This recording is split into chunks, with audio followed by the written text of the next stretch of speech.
Well, good morning, everybody. Hey, the music you just heard, interestingly, was actually from a video that I did of the Christmas lights in Oconto, where I kind of launched from the downtown area and then headed towards the park where they display all the lights. And I don't know, because we're still kind of a winter wonderland here in Oconto, Wisconsin, all over the state. We still have a lot of snow on the ground. We're getting more snow. We're supposed to get more snow on Friday, this Friday as well. And I just posted a quick little reel last night with Hank and I kind of stepping out the back of the garage area, and we're both looking up at the sky, going, "I don't think we're ever going to have spring. I don't think we're ever going to have spring because we're already into March, the middle of March almost. I guess it is the middle of March, isn't it? And well, nearly the middle of March. I guess it's the 14th today, so we're not quite the middle of the month yet, but we're on the brink of it, and we're still having predicted storms with snow, sleet, etc., coming into play. So I don't know. We are still a winter wonderland, and it still feels like Christmas around here. So the official start of this live stream, and it's going to be kind of a hodgepodge. It's almost going to be like a smorgasbord today, where we're going to be looking a little bit at this contemporary Elna Model 7300. Elna Model 7300. And this would be considered kind of a long arm quilting machine. And right away, when you hear the name Elna, if you know anything about anything, you think about the Swiss, because the roots of the Elna sewing machine company go all the way back to the Swiss roots and the development of that company in that neck of the woods. Well, this machine wasn't built in that neck of the woods. This would be a much later model, obviously. And while it's designed after the machine concept that would have come out of Switzerland, it actually came out of Taiwan. And that is the movement with a lot of contemporary makers of machines, Elna, Husqvarna, Singer, you name it. All of those machines are coming from Taiwan, Philippines, India, and China. I mean, that's pretty much where most of our sewing machines are being made now. And this is no exception. So, but they still want to, obviously, as you look at a machine like this, it's not an inexpensive machine to invest in. And so they want to send a strong message of quality. And I'll tell you one thing, when you go to pick this machine up, you find out right away that it's built very solidly. It's a very, very heavy machine. As a matter of fact, I have my little scale over here, and I thought for fun we might throw it on the scale and just see how heavy it weighs in. Because usually when you see a plastic-based type machine, you right away jump to the conclusion that it's made cheaply.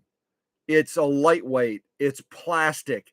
It's going to be like a like almost like a light paperweight that you could stick in the corner, and it's not going to have any quality engineering built into it. All evidence to the contrary, if you look at my 200 plus photos, I think almost 300 photos going through this machine from one end to the other on behalf of Gene from Crivitz. And Gene belongs to a special group in Crivitz.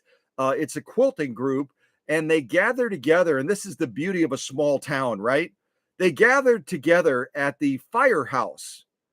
And I don't know if they set up in the bays where the fire engines are, if there's another area in the firehouse that they set up, but that's where this group does all of their quilting.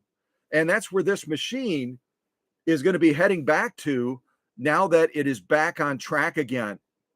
When Jean brought it to me, she was right in the middle of a project and was really, really heartbroken because this has been her go-to machine. And her fallback machine is a featherweight, not a bad machine to fall back to. But when you look at a featherweight compared to a large quilting machine like this, it's like David and Goliath, depending on the project that you're doing, isn't it? And so she's really, really excited that I was able to resolve the issue. When she brought it in, the balance wheel would not turn. And I looked at the obvious things right away that might cause the machine to bind up, because it otherwise was serving her faithfully, otherwise was working well. But those things didn't prove to be the problem. It was deeper in the machine, and there was also an issue with the hook as well. So those issues are all resolved now, and I've really learned a lot sitting back down to this machine. If you check the Cow Country YouTube channel, you'll see that we had a nearly identical machine to this from the very same quilting group that came through the workshop. Probably, gosh, what is it? A year and a half ago, maybe almost 2 years ago. We had the identical style machine, and this again is a model 7300 by Elna, but it's also referred to as the Quilting Queen Pro, the Quilting Queen Pro, and it's because it's really designed with quilters in mind. Not only the workspace, but it also comes with a robust motor as well. It's got a 1 amp motor. And it's a real compact little motor, but I would say size doesn't matter. It's the engineering of the motor. And while I haven't put this machine to a heavy load test, I can only imagine that a quilter would be able to put, several layers of cotton, quilt batting, you name it, and this machine would be able to buzz through it straight away. So, but it's fun always to have royalty on the workbench, isn't it?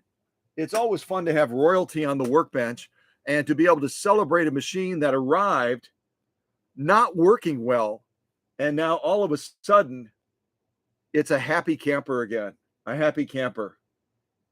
Speaking of royalty, good morning, Your Majesty. Good to see you. So a little bit about this machine, because we're not going to just be focusing on a contemporary long arm type quilting machine today, this Elna model 7300. We're also going to be unboxing another machine that came from Ohio, but it's a machine that I purchased on behalf of a customer to serve as, hopefully, to serve as a donor machine to get some other machines back on track that arrived broken from Salt Lake City, Utah. And if you're brand new to Cow Country and brand new to the family, and you hear me rattling off all these states, these machines that come in from New York, or they come in from London, England, or they come in from California, or they come in from Texas or Louisiana, or gosh, wherever, Kentucky, Oklahoma. I could go on and on and on, couldn't I? I mean, that's the nature of vintage sewing machine restorers like myself, is there's not many of us left anymore. And even great icons in the vintage sewing machine space, like Alex Askarov, my friend from the United Kingdom. He's stepping towards retirement now, and he's trying to get his son to kind of step alongside and to kind of take the reins of the business that he's so thoughtfully designed and pulled together with his sew-a-lot concept and that. So our little pack of restorers, especially world-class restorers, is getting smaller and smaller and smaller. And so, where do people send their machines? The options are getting less and less and less. And so that's probably part of it, along with having worked really hard to have a great reputation and a great following, and having all of you as well to spread the word about the opportunities of workshop magic and what it can mean to a machine, whether it's a contemporary machine like this or whether it's a machine from the 1800s. Workshop magic doesn't distinguish, giving the grace of renewal and rebirth to sewing machines based on the age of the machine. Every single machine deserves greatness. I say it all the time. Every single sewing machine deserves greatness. And that message is getting out about the workshop magic. That message is getting out. There I am. That message is getting out about what's happening behind closed doors in Oconto, Wisconsin, for sewing machines from around the world. And people are taking notice. I think it was with Emma. I shared with Emma that there's a very prominent group, at least I consider them prominent. I almost, as Paula Noel would say, I almost bow to them. And I shared with her last night, I sent her a little screenshot and I said, look at who's following us on Facebook now. Look who's following us on Facebook now. So if Emma is in the live chat right now and she wants to type the name of the company that I say is prominent and that I have a great deal of respect and admiration for, and apparently they like what they're seeing at Cow Country as well, because they're now following us on Facebook and they've also subscribed to the YouTube channel as well. Emma can type that into the live chat, but I'm just I'm amazed because I talk about these folks all the time, and for the fact now that they're interested in what we're doing, they want to know what we're doing, they want to follow what we're doing, they want to see what we're doing. It's a great feather in our cap, and it's not just in my cap; it's in all of our caps, because all of you that are in the live stream create a culture that makes people feel welcome and gets people excited about learning and gets people excited about sharing as well. Whether we're talking about newer machines like this one that belong to Gene from Crivitz, or whether we're talking about a true antique machine that's 100 years or older, they're all sewing machines and they all deserve greatness. So I'm really excited to have these folks following our work now. And who knows, maybe we'll develop that connection a little bit more. And if we do, I'll let you know about it straight away. But let's look at this machine now, and then we'll move on to that unboxing.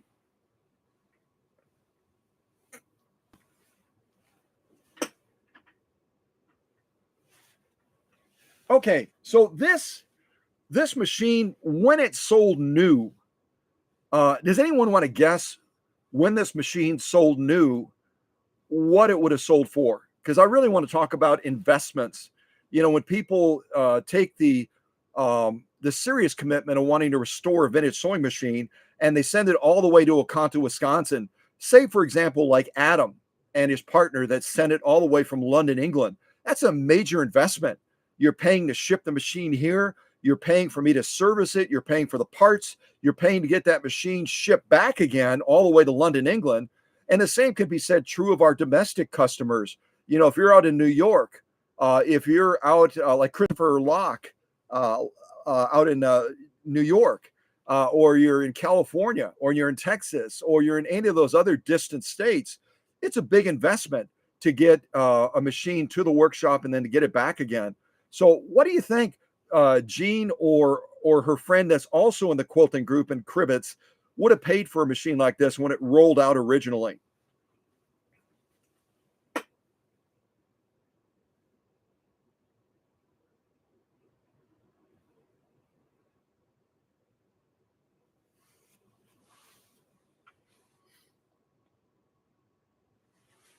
Any guesses?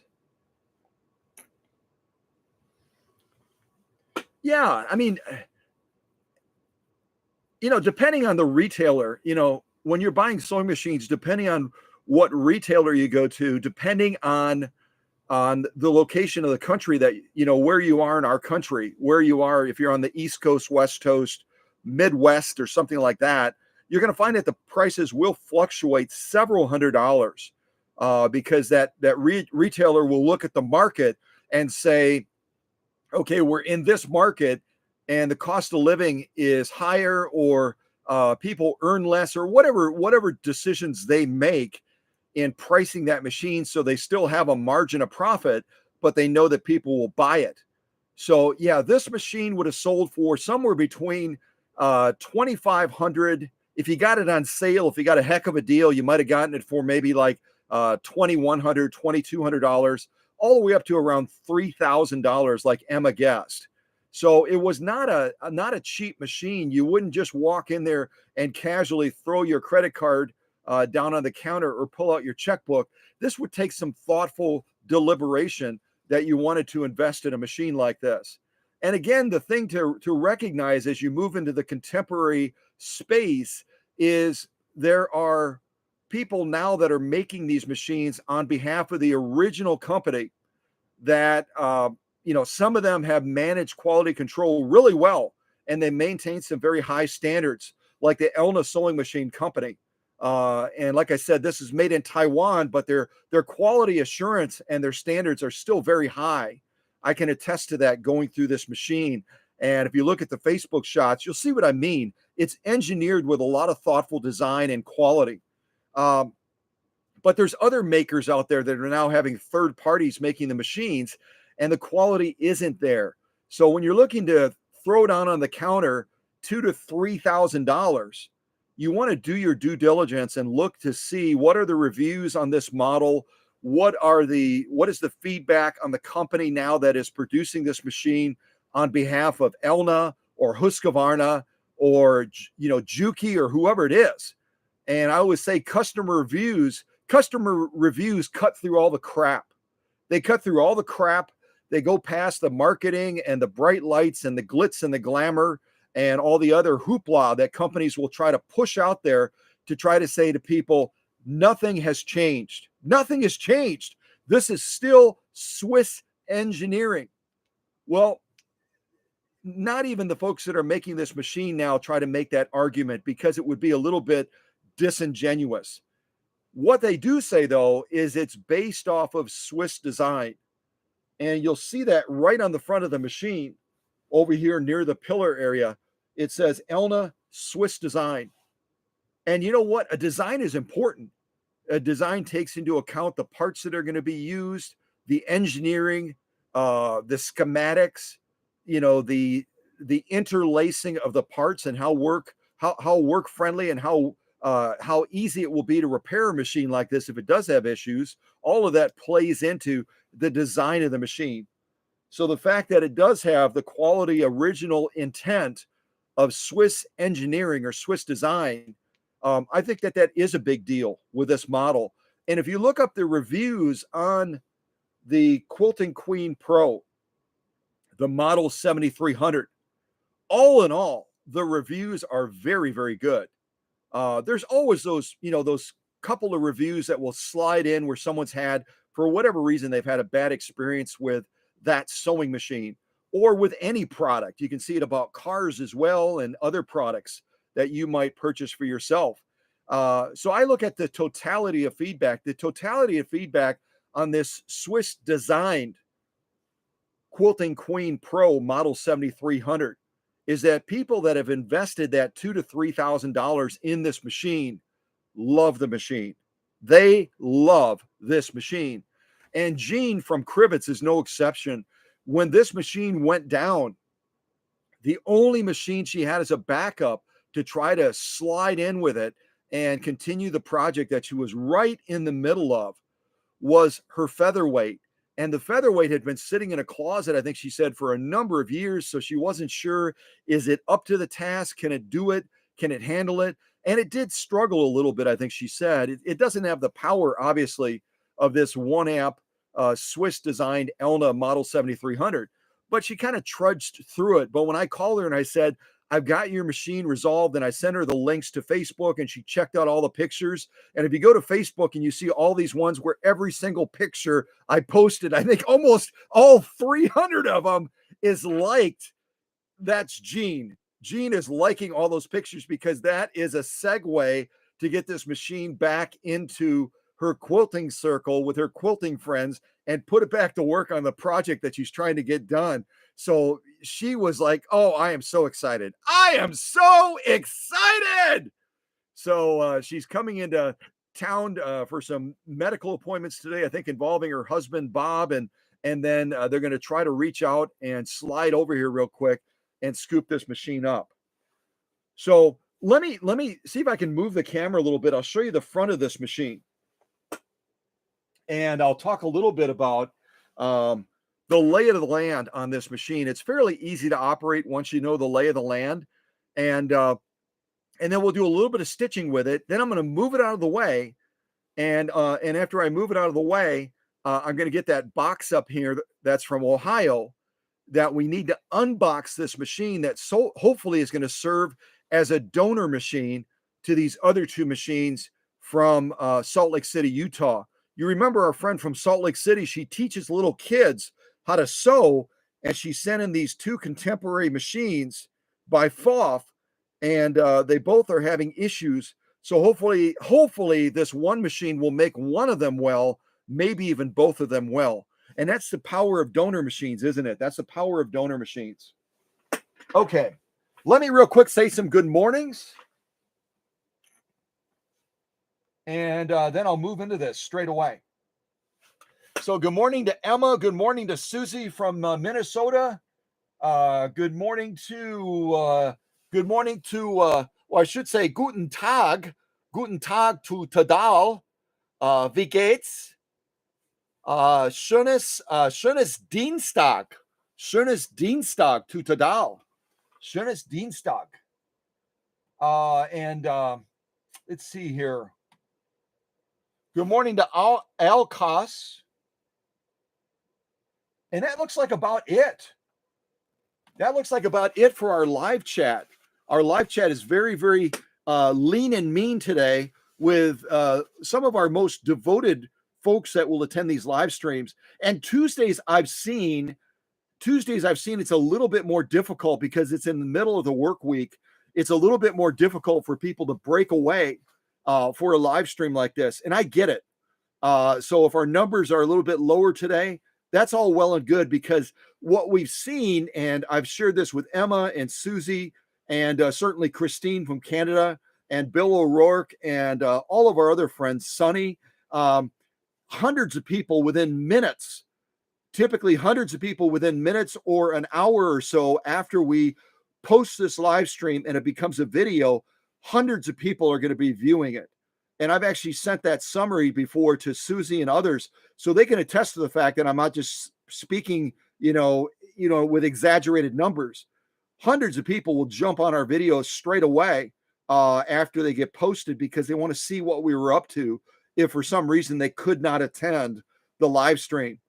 And who knows, maybe one of those folks jumping on, if they can't do it during the live stream, will be Schmetz Needles now, since they're following what we're doing and they're curious about us. And I think they also respect and they love the fact that we promote them because of their quality. Just like I'm promoting this Elna Model 7300 because I found it to be a quality machine, even though it's contemporary as well. So, and good morning to Candido as well. Good morning to Candido from New York. And I believe I've said hello to everyone at this point. What I'm going to do real quick in the live chat is I'm going to post a link. One of the things that's really big to any small business and can really influence whether or not people want to do business with you and whether or not people will reach out to you are Google reviews. Google reviews are a big deal. And I've had a number of you already that have stepped out and provided a very, very thoughtful and kind review of Cow Country on Google already. But for those of you that didn't, let me encourage you to consider doing it. You're obviously a part of the live stream or you're watching the video because you like what I'm doing with Cow Country. You like what we're doing with Cow Country. And it would be great for you to be able to share your thoughts on that so others can read your thoughts. And then if they've never considered reaching out to me at the workshop, your review might make that difference. Your review might persuade them, just like the reviews on this Model 7300 on Google certainly influenced a number of people to look at this model and then to lay that $2,000 or $3,000 down on the counter and to purchase this machine like jeans. So I'm going to post it in the live chat, and maybe if the leadership team wants to take note of what that link is in future live streams, if I forget to do it, they can always do it on my behalf, and that way other folks can consider adding a Google review for Cow Country and for the good work that I try to do from the workshop. Okay. All right. See if I do this right.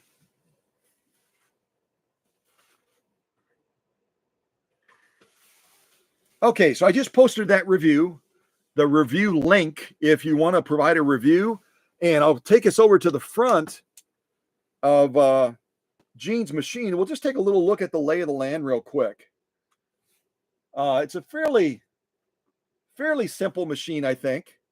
But then again, I spent a little bit of time with it yesterday, about 12 hours, as I was getting it ready. And it was funny. It was really funny. I'll share something with you, kind of humorous.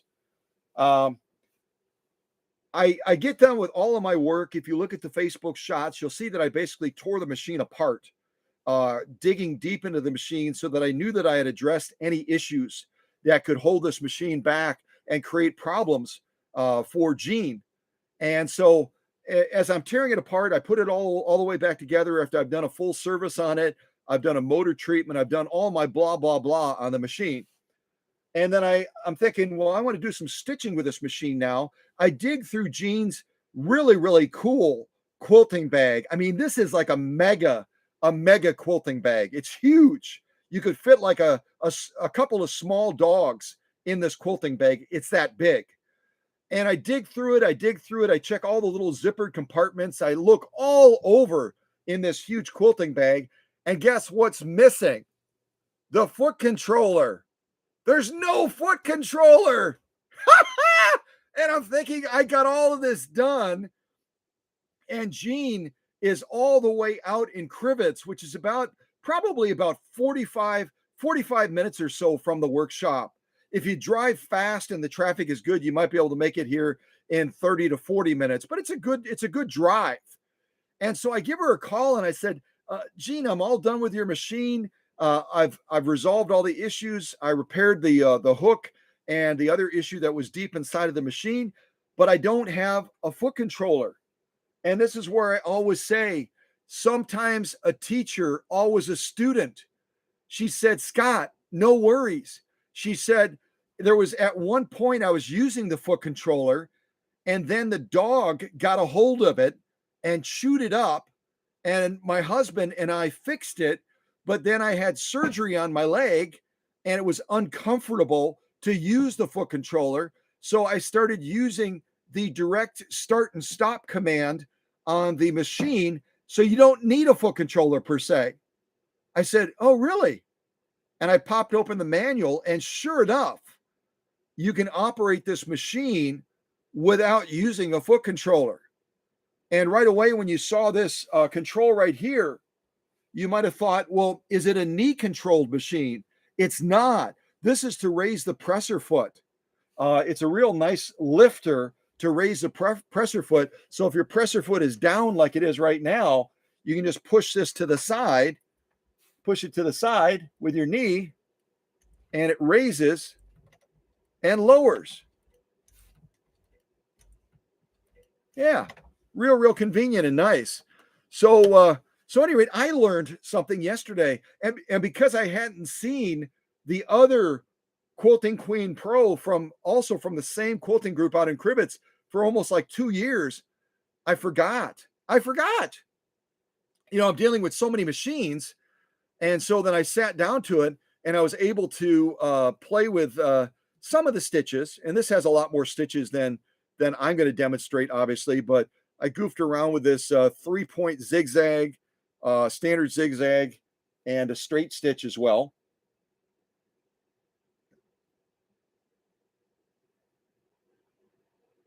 Yeah, some beautiful stitching.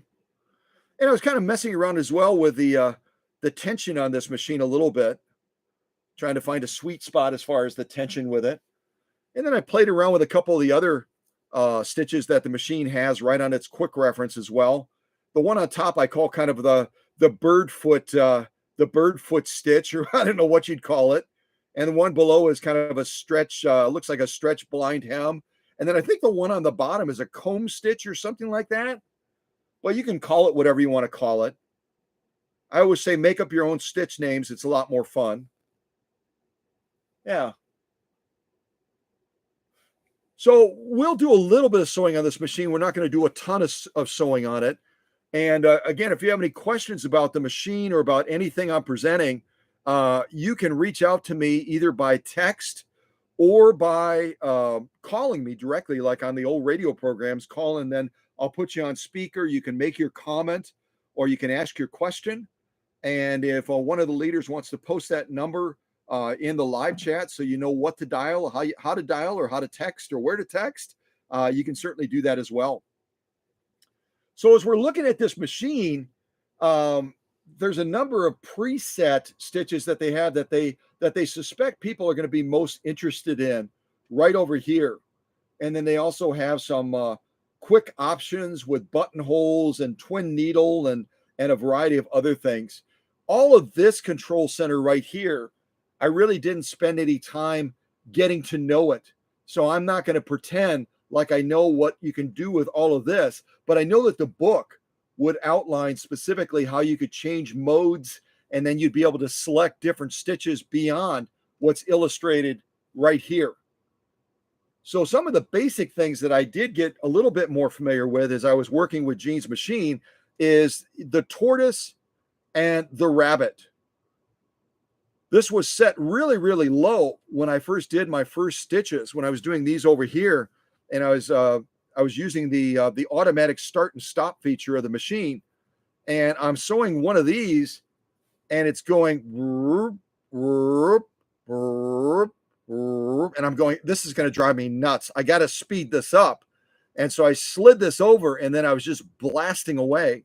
And I had so much fun with it, I almost ran the bobbin out. I'll have to see if I can wind another bobbin for Jean before she comes to pick up the machine. But this speed control up here is really nice. And there's a number of other makers that have it prominently positioned right here, where the sewist is able to control it and get to it very, very easily. And then you've got obviously stitch length right here. You can change your stitch width right here. It's easy to get to it. The brightness on the screen is right here. You can adjust that very easily, and you can view this screen.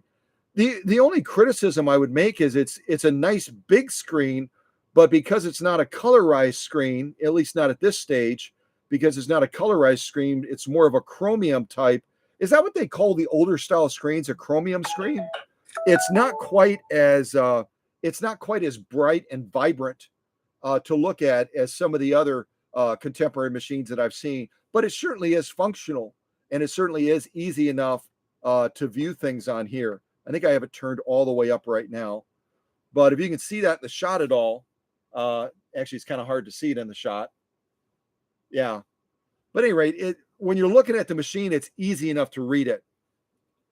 And then they've got some quick access keys right over here.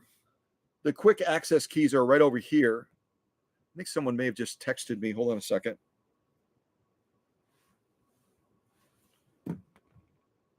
Oh, hold on.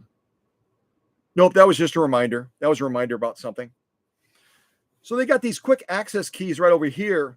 The one on the bottom is going to be the magic one that Jean brought to my attention or reminded me about, and that is the start and stop button. Once you select a stitch, if you push this, it will initiate sewing right away. And then as you're nearing the end of your stitch line, if you hit it again, sometimes I didn't hit it quite right, and it sewed past that point, so I had to hit it again to stop it. And then the one right above it, which looks like it's pretty much worn off, so Jean has obviously used that one quite a bit, is going to be the, let me see if I remember, that's going to be the reverse key, I believe. Let me check. Yep, that's going to be the second one up is going to be the reverse key if you want to sew in reverse. The one right above it that has this little hook on it, almost like pointing down, that's going to be the auto lock key. The auto lock key, which is going to be basically allowing you to stay on one stitch pattern and basically set that as your default, is what I'm reading in the instruction book. It says press this key while sewing, and the machine will sew. Oh, wait a second. No, auto lock. I'm wrong. I was thinking about a different machine. Auto lock is going to be the equivalent of a back tacking, the third one up. So you have the start, you've got the reverse, you've got the auto lock. It's going to be like a back tacking, where if you hit that, it's going to stitch a couple of stitches back to lock that seam off. So yeah, it's not what I thought it was originally. And then the next one, which I used quite a bit, is going to be your up and down needle, the second one from the top, and then finally an auto cutter that'll cut the thread for you right at the top of there. But this is, again, thoughtfully designed, as the Swiss would do. They put it right there so it's easy for the sewist to get to it, and it's really, really easy to use that as a quick resource bank to do most anything you want to do.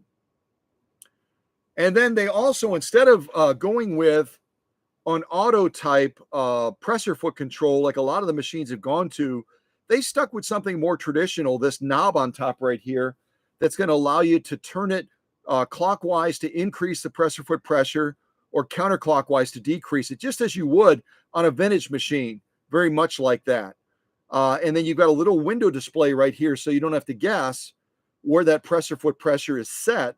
You can see this little marker right here go up or down as you're decreasing or increasing that pressure foot pressure. Not sure if you can see that or not. I think you can see that, hopefully. Yeah. And obviously our upper tension. And then it's got a convenient drop-in bobbin style design right here. And it's very easy to thread the bobbin on this. When you're threading the bobbin on this, you're going to have the thread coming over the top. So as it's dispensing in the sewing process, it's going to be turning counterclockwise. And you can see Gene has added some extra markers here for seam allowance. And then there's also seam allowance markers and other markers on the throat plate and feed dog cover as well.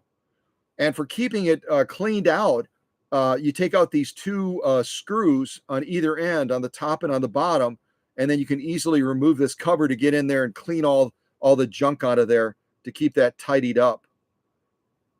And there's also, it would be like a differential feed built into this as well. You can kind of pull it down. I showed you this recently on the FOF machine, I believe it was. You pull this down, and it's the equivalent of a built-in walking foot.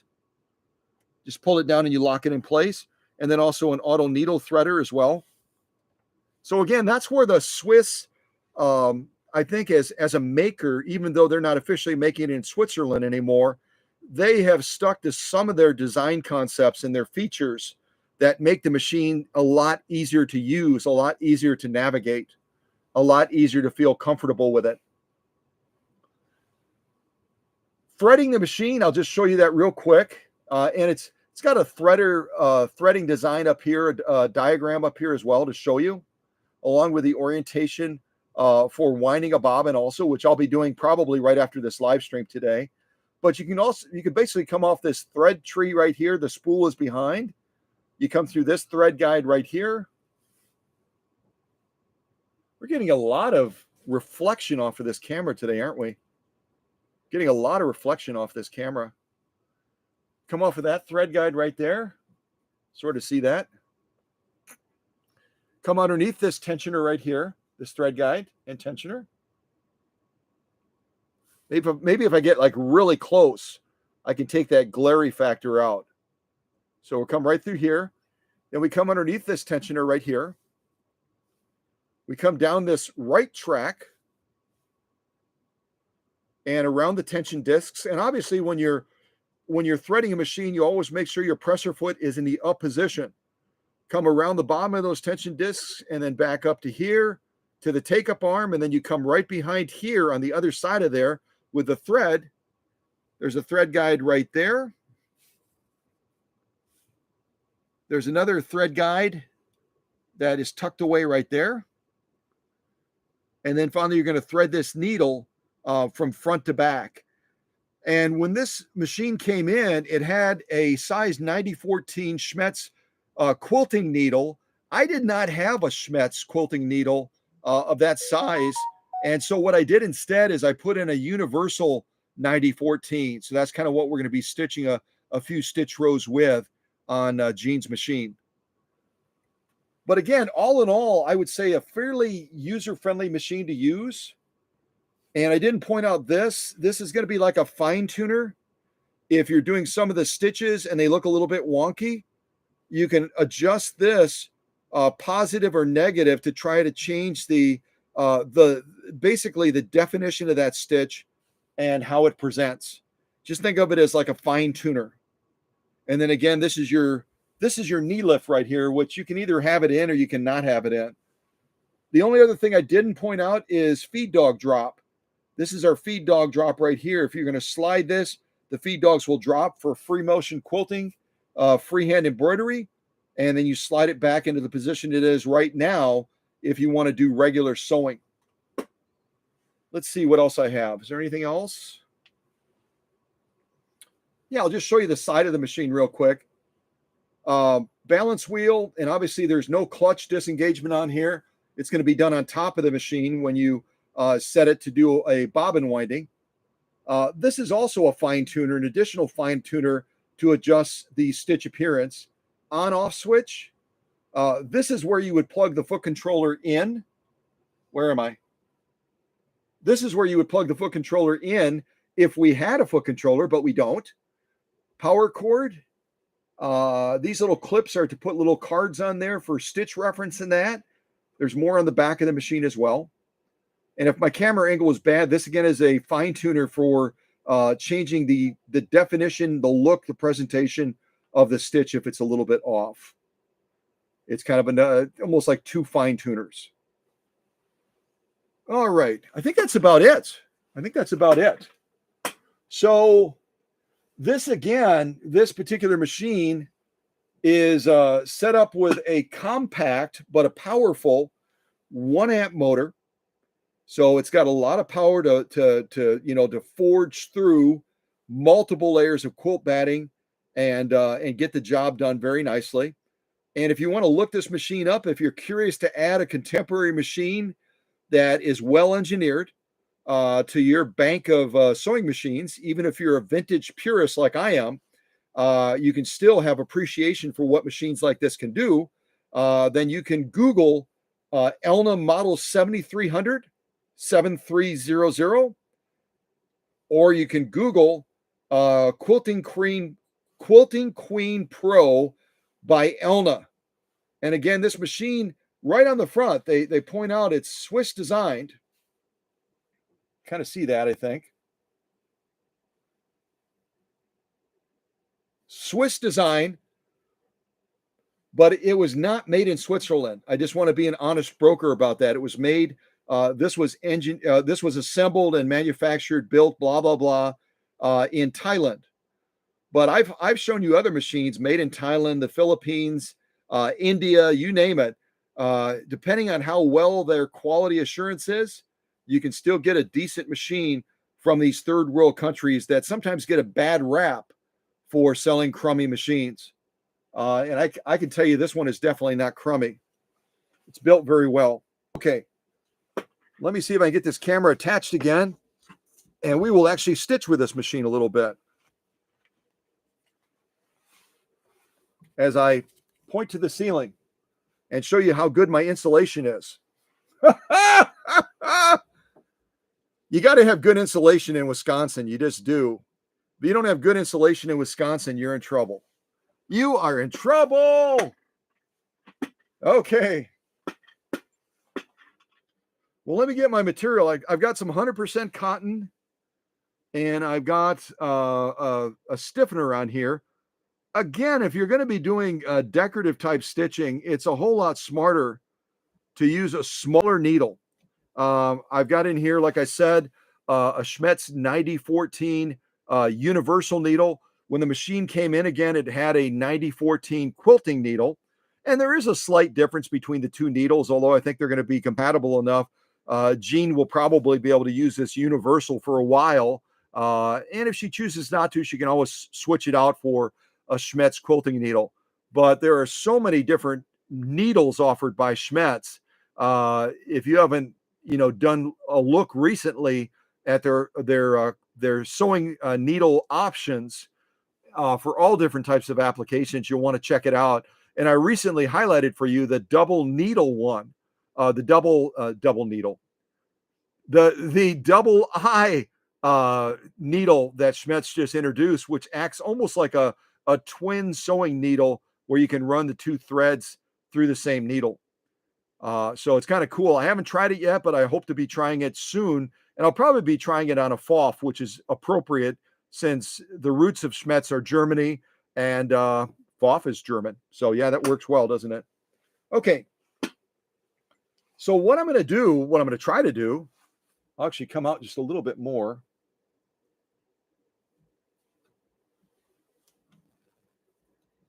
I'm going to try to do is use the auto function on this since I don't have a foot controller. And then we'll check out the stitching on this machine. Let me just wipe off my glasses real quick. Okay. Okay. So I showed you this display over here that has, there we go. Now you can see the whole machine. I showed you this display over here that has these quick reference stitches that Elna, probably through research and feedback, discovered that these are the stitches that people are going to want to use most often. So they prominently put them right on this front control board. And that's the straight stitch, the zigzag, the 3-point zigzag, the snaky stitch, the blind hem, and then a couple of other more decorative ornamental stitches. Um, we'll stitch some basic stuff first, and then we'll see if we can do like one or maybe two decorative stitches with Jean's machine before I run out of bobbin thread, which could happen anytime now. So if I want to set it up for a straight stitch, I've got to decide, do I want to go with the default? The default for this machine and many machines for a straight stitch as far as length is going to be 2.5. 2.5 is very popular as far as stitch length among quilters, but I tend to like the longer stitches. So I'm going to bump it up higher than 2.5 to right around 4. And you just do it with this little control right here. I'm going to bump it up, 2.8, 2.9, 3, 3 point something, 3.2. Let me wipe that board off a little bit. 3.3, 3.4, 5, 3.6, 3.7, 3.8, 3.9, and 4. Then I have to decide how fast do I want to sew. I'm going to start out slow. I'll start out slow, so I'll put it down by the tortoise, but I might end up bumping it up as we stitch down this line. I'll see. Or I'll bump it up when we do one of the decorative stitches, because then I'll have a little bit more reaction time. And then just opposite the upper tension, it's hard to see it right now probably with the shot, but I showed you that little control panel that's adjacent to the upper tension right here. And it's got those 1, 2, 3, 4, 5 different buttons, the 5 different buttons it's going to have, which on the bottom again is start, stop. And then we've got reverse key. Then we've got auto lock key, up, down, needle key. And then finally the auto cut thread key on the very top of there. And again, they didn't, Elna being a thoughtful designer and very smart, they didn't just choose these randomly. They, again, based on feedback, knowing their sewists, they put these controls here that would be most useful and probably used most often by the sewist. Okay, so with all that blah, blah, blahing, I've got my presser foot down. If I didn't have it down, I could easily bump with my knee right here and raise and lower it just using my knee. So again, a real nice feature. And it's kind of cute when you read the book.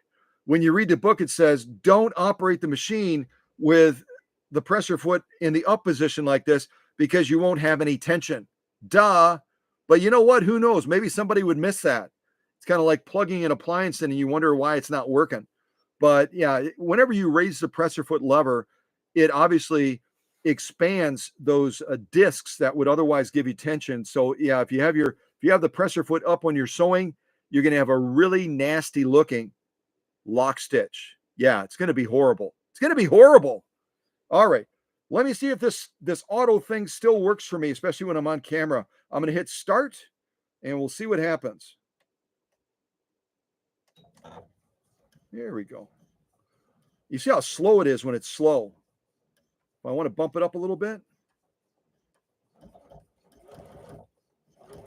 got to go up and down there. And I'm going to get ready to hit stop. I did hit stop. I really did. I did hit stop. I really did. I'll make the needle go up. There we go. Raise the presser foot lever.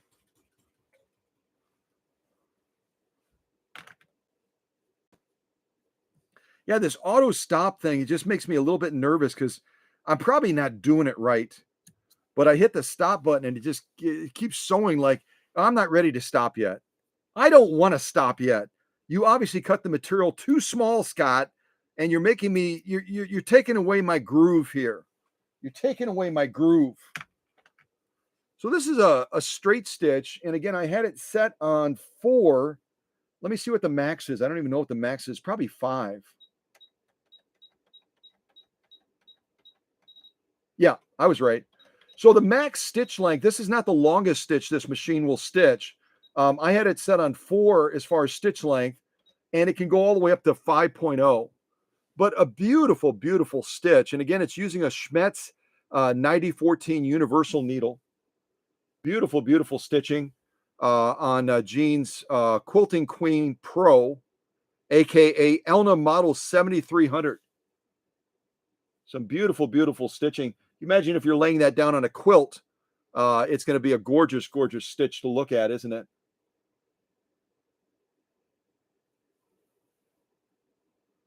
And no different if I turn it around to the lock stitch. No different at all. And the only thing is, I probably have the presser foot pressure set a little bit high right now. We'll kind of go across there, and it looks really good, but you might almost see the beginning of a little bit of puckering, and that's because I've got the presser foot pressure cranked up pretty high right now. That's the way it was when it came in to the workshop. Jean had it put up almost to the maximum. So a beautiful straight stitch, and again, we did it without a foot controller. Who knew? I didn't know that. Jean had to tell me that or remind me about that. Okay, so let's do another stitch now. We'll do another one of the built-in ones. Get that presser foot down. There we go. And let's see. Let me ask you folks to tell me which one you'd like to see. We can either do what I call the snaky stitch. Let me see if the book shows these. That way I can let you look and see actually which ones I'm proposing.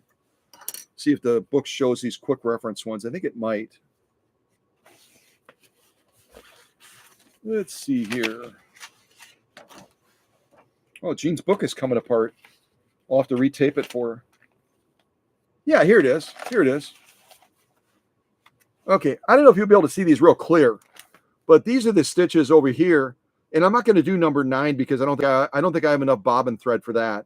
But if you want me to do 8, 7, 5, 4, 3, or 2, we already did 1, and we can certainly try that.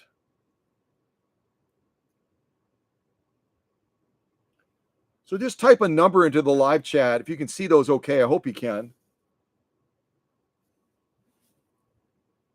I'm going to block out the light from the side. There we go.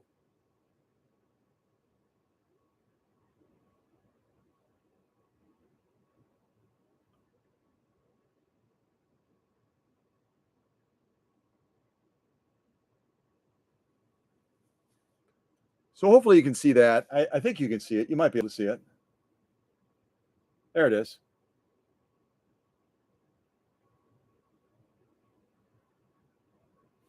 Okay, that should have been enough time, hopefully, for you to see all that.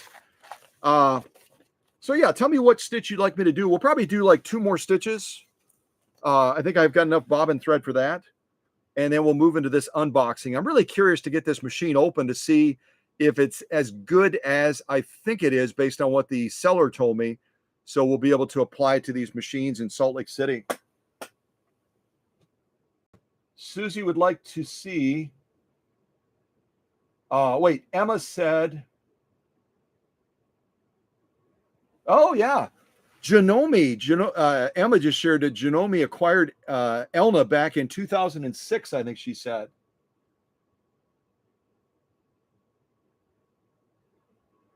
Cool. So snaky or bird feet. And Susie is saying number 8, please.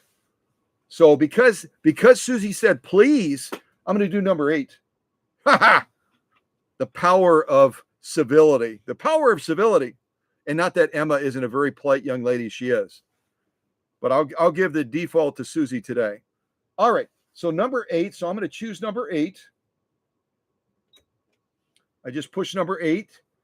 And I can adjust the stitch length. I don't know if I can adjust stitch width. I don't think I can on this pattern. But I'm going to leave it at the default that that Elna gives you when they pre-program these stitches. You could always modify it if you wanted to, but I'll leave it on the default and just sew it the way they gave it to us. Okay, I think that makes sense. Maybe. All right.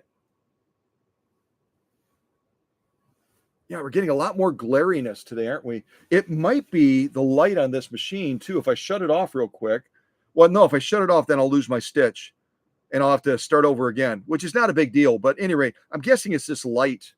This light is probably goofing around with us, causing a little bit of a glariness. See that on the screen? If I block it, it's kind of gone. I remove my hand, then it's back again. And that's the thing with certain lighting systems. They work okay for the sewist, but they don't work so great for cameras. They don't work so great for cameras.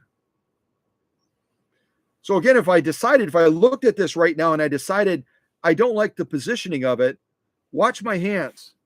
I'm not going to move my hands, but I'm going to use this knee lifter with the presser foot controller and make it go up a little bit so I can reposition my material.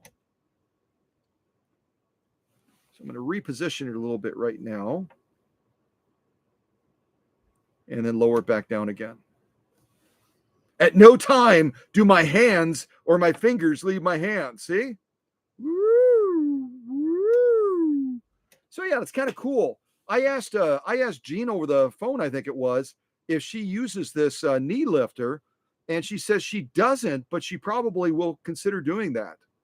I told her it really is a nice convenience, especially if you're doing certain types of sewing projects where you've got to really keep your hands down there to reposition the material, control it, and you don't want to be having one hand behind the machine and trying to use one hand to reposition that material, if that makes any sense at all. Okay, so let's do this now. Let's do this next one that Susie wanted to see, number 8, which is kind of like the bird foot thingy. Let's see what this one does.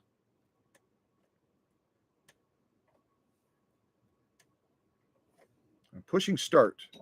There we go. That time I did it right. Yeah, when it's initially launching, it kind of goes into one little spot, almost like it's warming up. You can see how slow it's going. This, let's get it done. Let's attack. So I'm going to speed it up now a little bit with this control up here.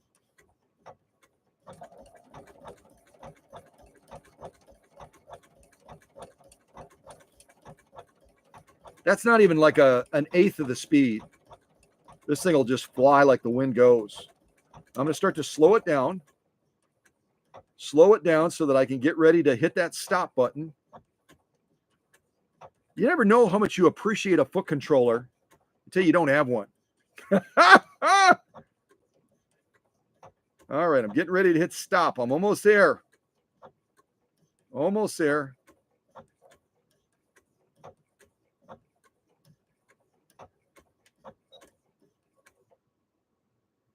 I'm getting better with this. I must be hitting the button correctly now. Jean is going to coach me when she comes here to pick up the machine and say, this is why you were having trouble, Scott. This is why you were having trouble with that start and stop button, because I use it all the time, is what Jean will say. And you know what? It goes back to what I say all the time. I might be known worldwide as a vintage sewing machine and a sewing machine expert. But you know what? No one knows their machine better than that sewist, right? No one knows that machine better than the sewist. No one does. No. So Jean could undoubtedly teach me a number of things about this model 7300. I have no doubt. Or my other friend from the Crivitz sewing group that has the identical model. They could teach me something. Yeah, they could. And I love learning. Y'all know that. Our whole classroom philosophy is learning from each other, isn't it? All right, so this is the one Susie wanted to see. This is the bird foot one that I call it, but you might have a totally different name.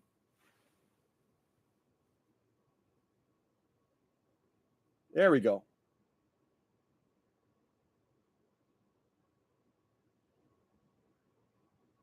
Yeah, beautiful stitching. Beautiful stitching. And if you didn't notice it, well, you probably didn't notice it because I was blah, blah, blah. But this machine also runs very quiet now. It was kind of clanky a little bit when it came in because there were a number of spots deep inside of the machine that were really dry. When I showed you in the Facebook shots, the bottom of the machine on this Elna is like a space shuttle when it comes to all the service points, electronic and mechanical service points is just off the hook. on this Elna model 7300. That's where I say when you look at the thoughtful design and the engineering of this machine, there's no question it's a well-built machine. Very, very well built. So beautiful stitching. Page 34 plus. If I turn it over, we've got page 34 plus on the lock stitch as well. Beautiful, beautiful stitching. Very, very nice. Very, very nice stitching.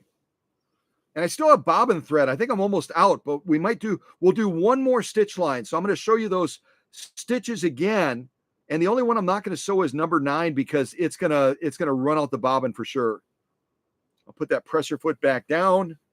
Let me show you those pictures one more time, and then you can let me know. So far, we've done stitch number 1. We've done stitch number 8. So we've got a choice of stitch 2, 3, 4, 5, or 7. 2, 3, 4, 5, or 7. Let me show you what those look like.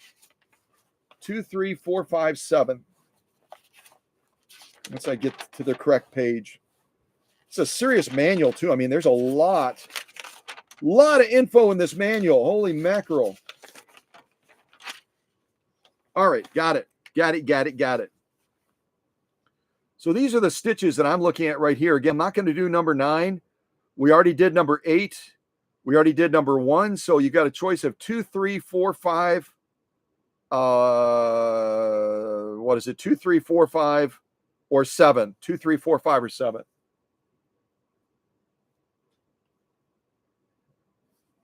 That glary thing is just driving me buggy. There we go.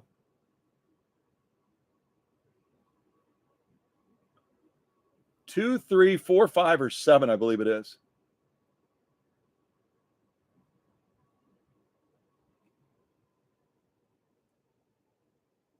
Okay, I think that gave you enough time, hopefully. 2, 3, 4, 5, or 7. Let's see what y'all are saying. Susie is saying, yeah, I agree, Candido. It's a beautiful stitch, isn't it? And I don't know, Candido, what would you call it? What would you call that stitch that we just did? I keep calling it a bird foot stitch. I think Emma does too, but there's got to be another fun name for this. Let's see if we can come up with another fun name for this stitch we just did. All right.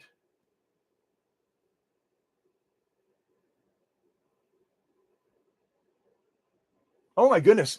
Emma is like really patting her deck now. She's saying, please and thank you. What do you do with that? What do you do with that? All right. So because you ladies are so amazing, I think we'll do 3 and 4. And if we run out of bobbin thread, oh well. I'll just wind another bobbin before Jean shows up. Because you guys know I never want to send a machine back unless the sewist can sit down with it straight away and begin to enjoy it right away. And Susie had highlighted that in a recent live stream. Somehow there was a discussion about, the threading of the machine or the difficulty of the machine. I think it may have been on that recent one that I just restored. The one that was, oh gosh, I'm just totally blanking. I just shipped it back to Georgia. At any rate, the threading was a little bit tricky on it. And Susie emphasized exactly what I would hope she would. And that is, I'm not going to send the machine back unthreaded. It's going to be all set up to go. The sewist just has to take it out of the, once they unpack it, that's an experience unto itself. If you've ever unpacked one of my machines that I shipped, get yourself an energy drink, go to the bathroom, make sure the kids or the pets are taken care of because you're going to be there for a while. But the threading, I always want to have the machine all set up. So I'll make sure there's a full bobbin and we'll get that done.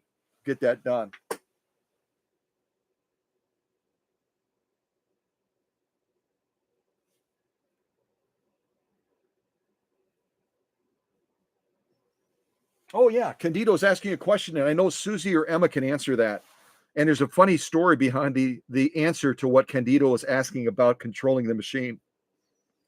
Because we are not using a foot controller today. We're using the auto function of the machine. Okay, so we're going to do 4 and 3? So we'll do 3 first. No, I don't know. What rank order do they come in? Let's see here. Susie came in first with number 3, so we'll do number 3 first. And number 3 is going to be a 3-point zigzag stitch. Number 3. So we'll do the 3-point zigzag stitch. If we don't run out of bobbin thread, then we'll do number 4, which is going to be the snaky pattern that Emma requested. Okay. All right, let's give this a go. See if I'm getting any more skilled with the start and stop button. See if I get it this time, hopefully.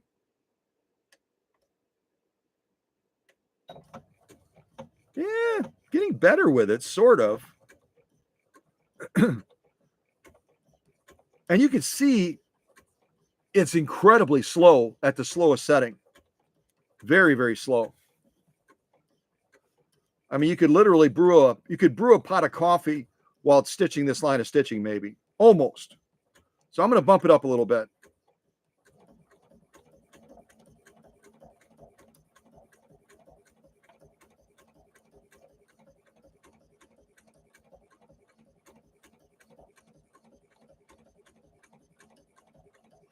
All right, I'm going to slow it down.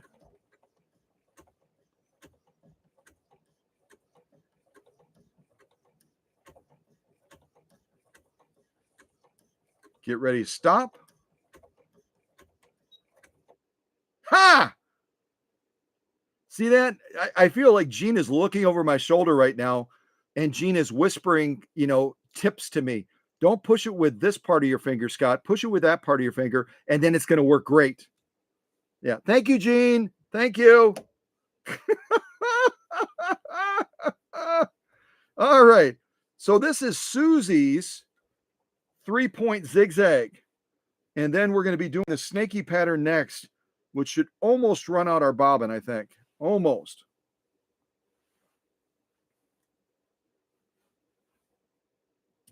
Give that a clip. Whoops, I'm dropping things.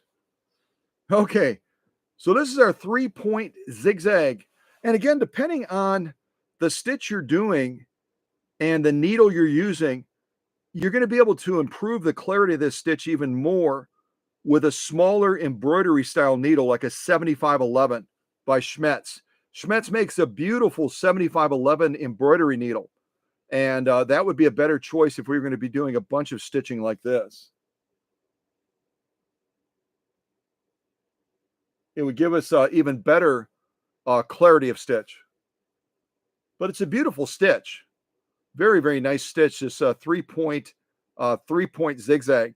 And what I'm seeing as well as I look at this 3-point zigzag is if we were going to be sewing this stitch pattern all day long, I would back off our upper tension just a little bit.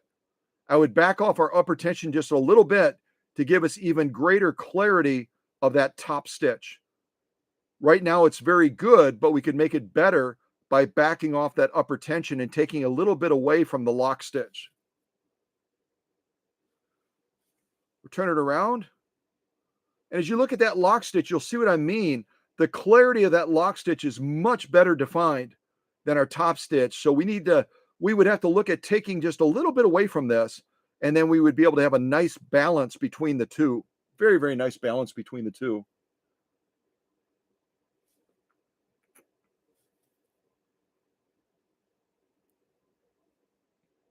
Yeah, lovely, lovely stitching. Very, very nice.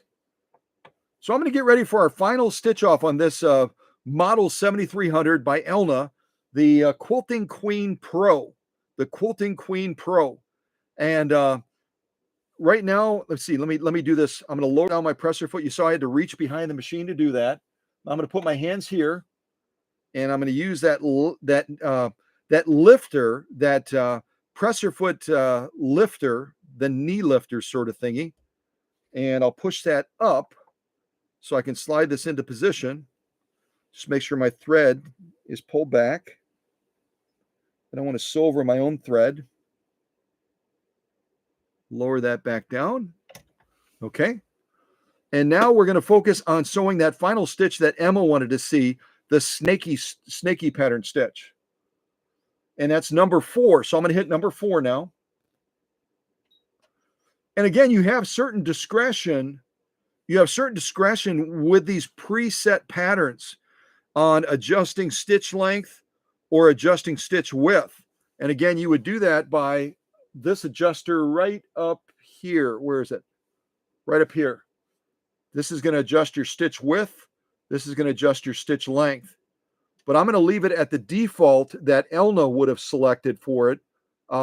Just, curiosity to see how it looks. We'll see how it looks compared to, one that I might decide to modify or do a little bit differently. There we go. That's a better angle, isn't it? That's a little bit better angle. Okay, so let's do this final pattern. Just make sure my thread's back. Yep. I'm going to go ahead and hit that start button. I'm going to go ahead and hit that start button, and then we will jump into this final sew off. Here we go.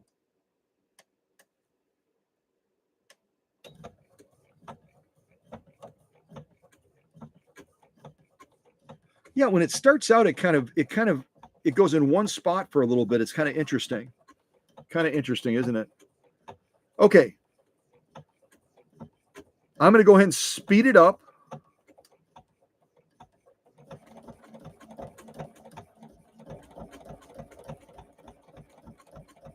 And that is, if you could see, that is like only about 1/5 of the speed, 1/5. This thing will just fly. This thing will fly if you crank it all the way up. All right, I'm going to start to slow it down.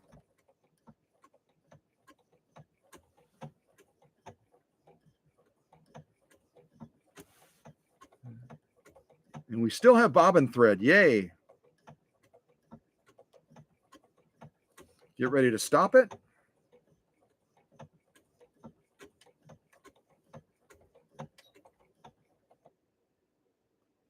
There, I'm getting a little bit better at this.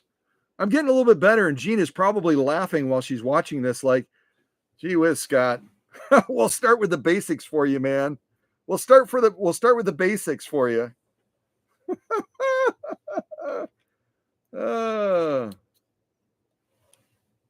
When you touch as many machines as I do, yeah, it's a challenge sometimes. You sit down to another one, it's like you're thinking about another machine. All right. So let's take a look at this. Let me make sure I have it orientated correctly. I do. So that bottom one is going to be that snaky one we just did that Emma wanted to see. There's Susie's 3-point zigzag, the bird foot stitch, and then the straight stitch that we started with. Then we'll flip it over and look at the lock stitch as well.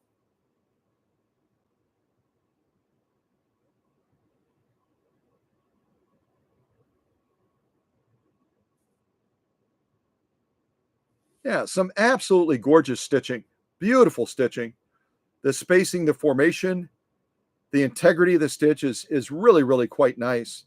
The only thing is I would go ahead and use a smaller needle. I would go to a Schmetz 7511 embroidery needle. And if our friends at Schmetz, since they're following us now, if our friends at Schmetz are watching this live stream and or watching this as a video afterwards, if you wanted to send me some extra embroidery needles, I would love to show the benefits of them, and then I can send them on potentially to some of the other folks that follow this channel so that they'll see the power of your needles, and they'll want to buy your needles rather than buy a competitor's needles. Yeah, let's turn over, look at the lock stitch. And here we have the opposite. It's kind of interesting. Here we have the opposite. We still have a nicely defined stitch on the bottom there with that snaky pattern. But again, it goes to show you when you're working with a larger needle, a universal needle like I have in here right now, and you're working with a needle that is designed more for generalist sewing than for embroidery type functions, the clarity could be even better if we used a different needle, couldn't it? Yeah. And we might have to make a little bit of tension adjustments too, won't we? Here, it almost looks like our snaky pattern is a little bit underserved on the lock stitch. So there we could consider slightly bumping up the upper tension to get a little bit more clarity on that lock stitch. But for the lock stitch and the top stitch, I think that Gene's model 7300 has done an excellent job of showing that a contemporary machine can be silky smooth, and lay down some gorgeous stitching. Some gorgeous stitching. Yeah. All right. Well, we'll put this underneath the presser foot, and I will, while you're relaxing or whatever for a little bit, I'll go ahead and get Gene's machine out of the way and look at getting that box up here from Ohio so we can see what's inside of it and whether or not it's going to meet our needs. But again, very impressed with this contemporary quilting machine.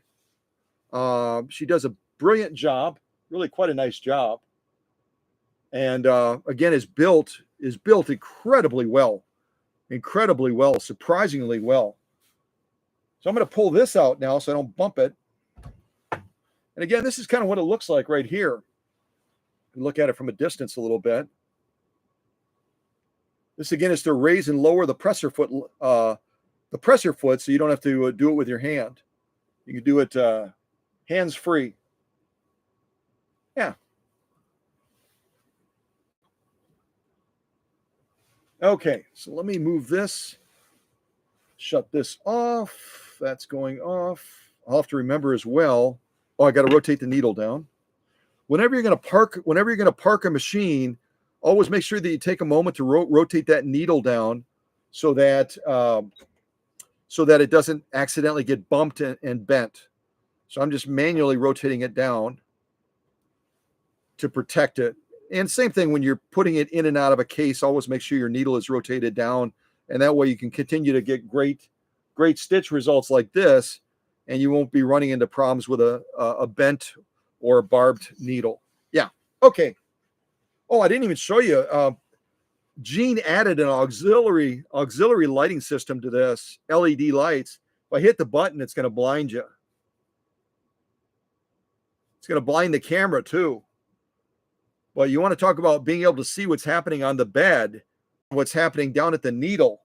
With this auxiliary lighting system, it basically has a sticky back, and you kind of tuck it underneath the arm of the machine in the harp space. You kind of position the lights the way you want them, and you press that stickum against there, and then it sticks in place. I actually showed this to you. It's been a long time ago, but I showed you this, I think, on a Spartan or something like that, because that Spartan did not have originally a lighting system with it. Yeah. All right. Power off. Let me get this out of the way. If you want to visit with each other for a little bit, maybe talk with the moderators, see if you have any questions for them. I'll go ahead and move Gene's Quilting Queen out of the way, and we will move on to a quick unboxing.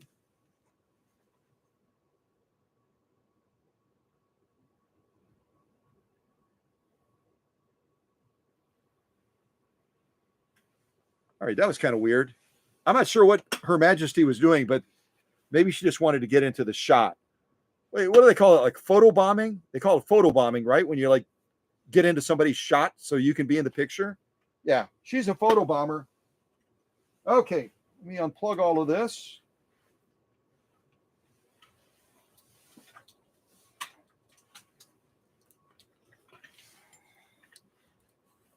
And this also rotates down. I'm going to rotate this down a little bit temporarily so I don't bend it or break it off. This is that little thread tree that kind of gives you better feed quality with the machine. Unplug this. Okay, unplug this.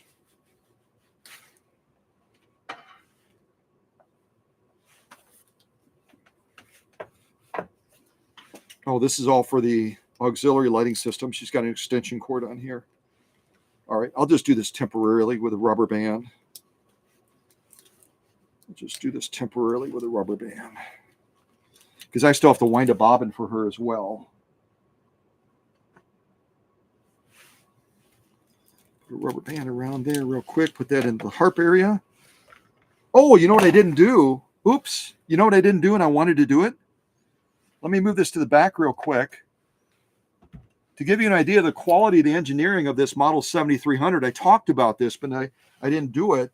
I wanted to weigh it real quick. Make sure that that's calibrated correctly.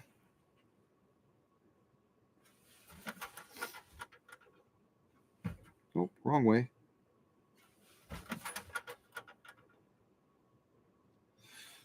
So I'm just going to show you, see if I can do this. Hopefully I don't disconnect this. That would be kind of crummy. I'm going to show you real quick. We are starting on 0. Starting on 0. All right, so let me move this onto this scale. And there's a handle up here. There's a handle on top of this machine right here, but I don't want to grab the handle because the threading kind of goes past it. So I'm just going to cradle it very gently underneath here and set it up on this scale then. So if you can see this, make sure it's positioned down there all the way. Yeah.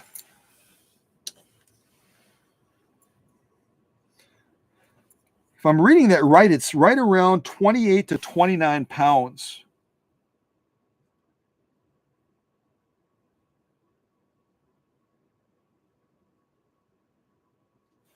So it's just shy of 30 pounds. Just shy of 30 pounds. This Quilting Queen Pro. So that gives you an idea that the engineering in this machine, what they built into the machine, with it weighing almost, there goes my camera, with it weighing almost 30 pounds, it's a well-built machine. It's actually built very, very well. So some of our vintage sewing machines don't even come close to that. Featherweight comes in, what, at 11 pounds? So a featherweight, yes, obviously a featherweight is aluminum, but aluminum compared to a plastic housing on this machine is almost 3 times heavier than a featherweight. So kind of a weird comparison that it's probably not incredibly relevant, is it? But it gives you an idea. It's a heavy machine. All right, moving over here on the other workbench. Get our scale out of the way.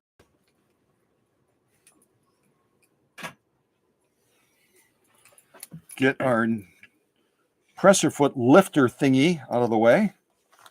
Our instruction book.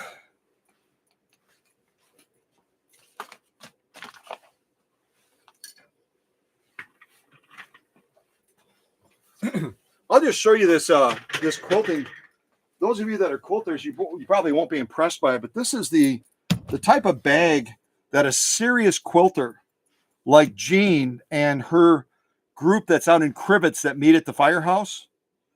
This is the type of quilting bag that quilters will take to quilting retreats, quilting expos. I mean, this is like, and she even has here a Delta tag on it. She has a Delta tag right here, showing that she's taken this on planes before. She's actually taken it to quilting retreats on planes before. But you want to talk about, this is where when I'm looking through this thing and I'm saying, where the heck is the foot controller? You can imagine as I'm going through a bag of this size with all these compartments on the side, I mean, everywhere. It's huge. It's mammoth size. It'd be easy to, the foot controller for this machine is not very big, so it'd be very easy to miss it. So I went through all the cubbies like 2 or 3 times before I reached out to her. And that's when she educated me, or as my father would have said, she edumacated me and said, Scott, you don't need the foot controller. Just hit the start button. Sometimes a teacher, always what? But yeah, I mean, if you're curious about the dimensions of this bag, if you're a quilter and you're saying, man, I love the look of that bag. This is by a company called TUTTO. TUTTO. I don't know how you'd say that. Tuto. I have no idea. That's what it says right there. Tuto. But it's monster. Holy mackerel. It's got a little handle that lifts up, and Jiminy Crickets. I don't even try to manipulate this little thing opens up here. Not to mention it's lined like you could put ice in here and maybe have soda or a beverage. And yeah, probably won't. We're not going to do that, Gene. We're not going to put beverages in your quilting bag. So 23 inches across, about 10 inches of depth. What else? Oh, the height. And it's about 19 to 20 inches tall. So at any rate, yeah, serious quilter, serious quilting bag. I like the color too. The color's kind of pretty. Okay, transition. So this is the machine that I ordered that I'm hoping will serve as a donor machine for one or both of the other machines that I previously showed you. I'll just grab one of them real quick and show you the type of machine that I'm hoping that this will work for.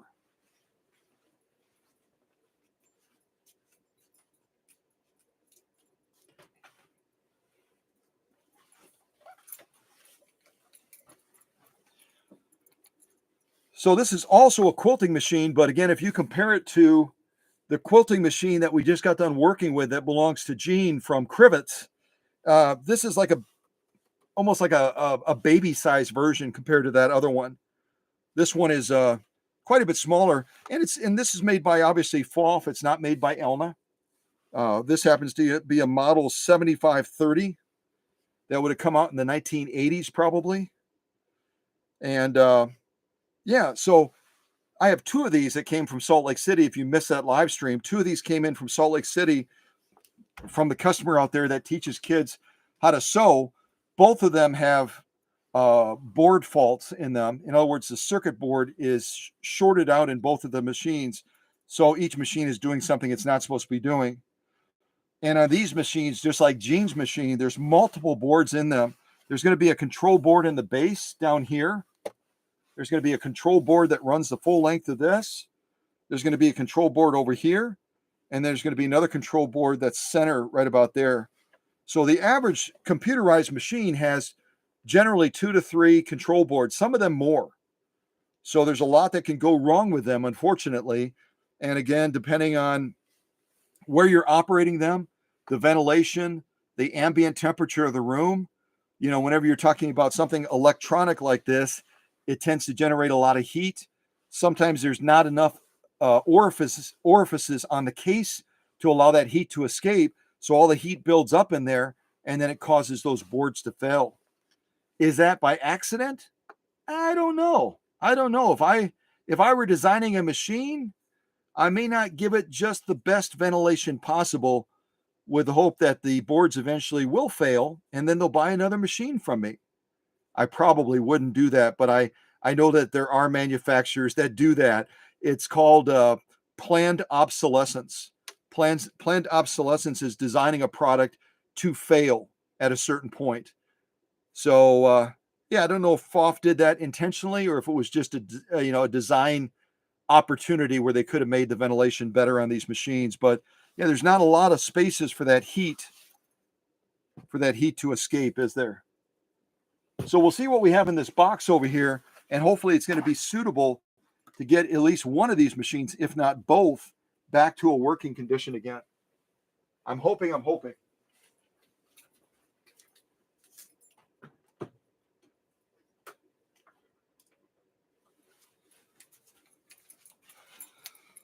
Okay. Oops.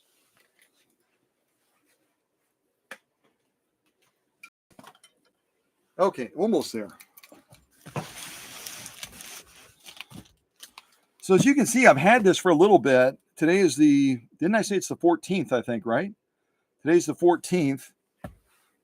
And this arrived on the 8th. So it arrived almost a week ago. But those of you that know that, everything to do with the workshop, live streams, Facebook, and everything else, other than the assistance that I receive, from the leadership team and from the moderators, everything else behind the scenes, the packing of the machines, servicing, repairs, sourcing parts, doing research, all those other things are things that I'm managing. So for something like this to arrive on the 8th and only opening it now on the 14th, hey, that's not bad. That's not too bad at all. So let's first of all examine.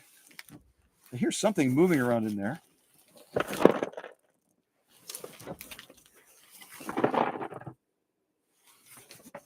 Can you hear that on the microphone? Let me be real quiet.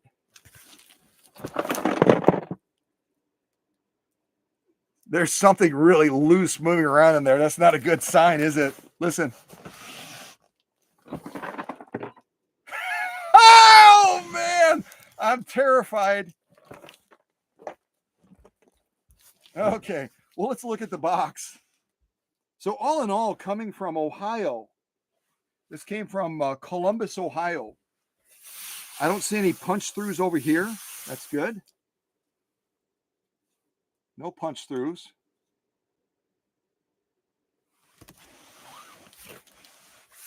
No punch throughs over here.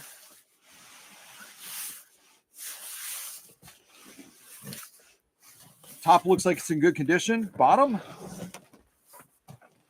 No punch throughs on the bottom either. So I'm not sure where this gentleman got this box, but all in all, the box survived the journey coming from Columbus, Ohio to Oconto, Wisconsin. I don't know how many miles that is. Does anyone know from Columbus, Ohio to Oconto, Wisconsin, how many miles that would be? Is that around 600 or 700 miles? Something like that? 600 miles? 700 miles? I have no idea. But however many hundreds of miles it is, it's a pretty decent box to be in this good of condition. Now, the box looks good, but we don't know what the contents is going to look like, especially as we're hearing stuff kind of moving around inside of the box.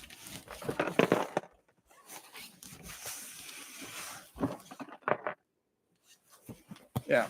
All right, let's check it out. See what we find.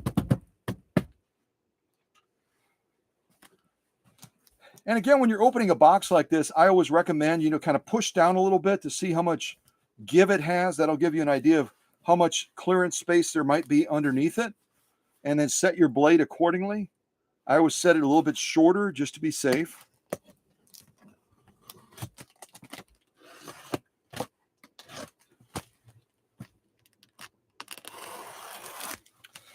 But this is,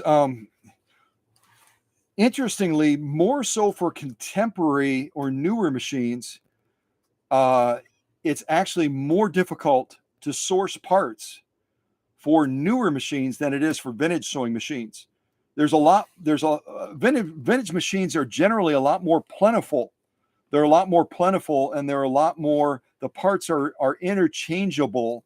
And because they're built so well, they tend to have a lot more durability. Even if they've been in commission and in use for an extended period of time, you can get a used vintage part, and it's going to last the life of that machine very nicely.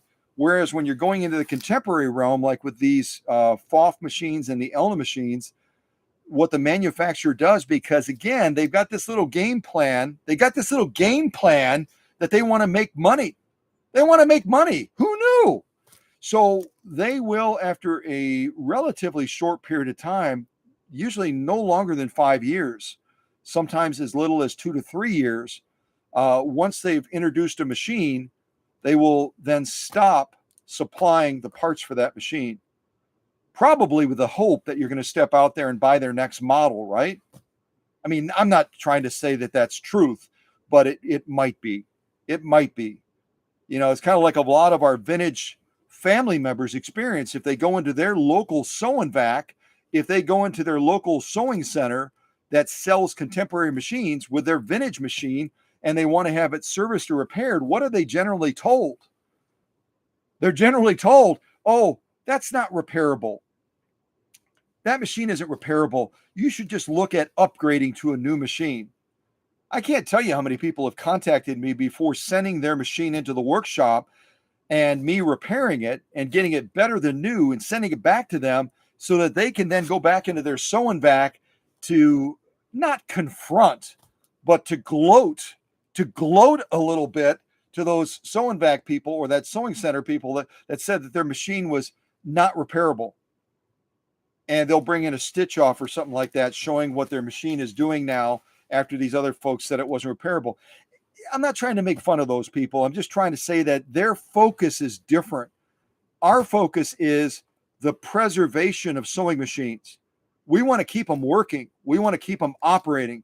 The machines that are in our lineup of machines, we want to keep them all serviceable and functional.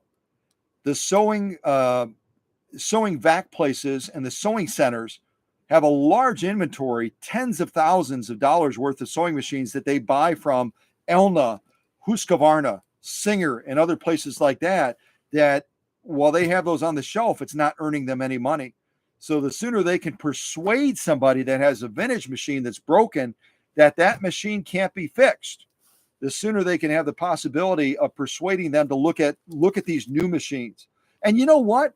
If they show them an Elna Quilting Queen Pro, like jeans that we just had on the workbench, and they show the stitch quality, and they let the person listen to that machine operate, and they say, oh, by the way, grab it by the handle and feel how heavy it is, they might be able to make a sale. You know what I mean? They might be able to take a Quilting Queen Pro and persuade someone that it's going to have the same quality of engineering and the longevity as a vintage sewing machine, because it's a very heavy machine. It's well built. Maybe they'll even take them to our Facebook page for Cow Country and say, look at the inside of this machine.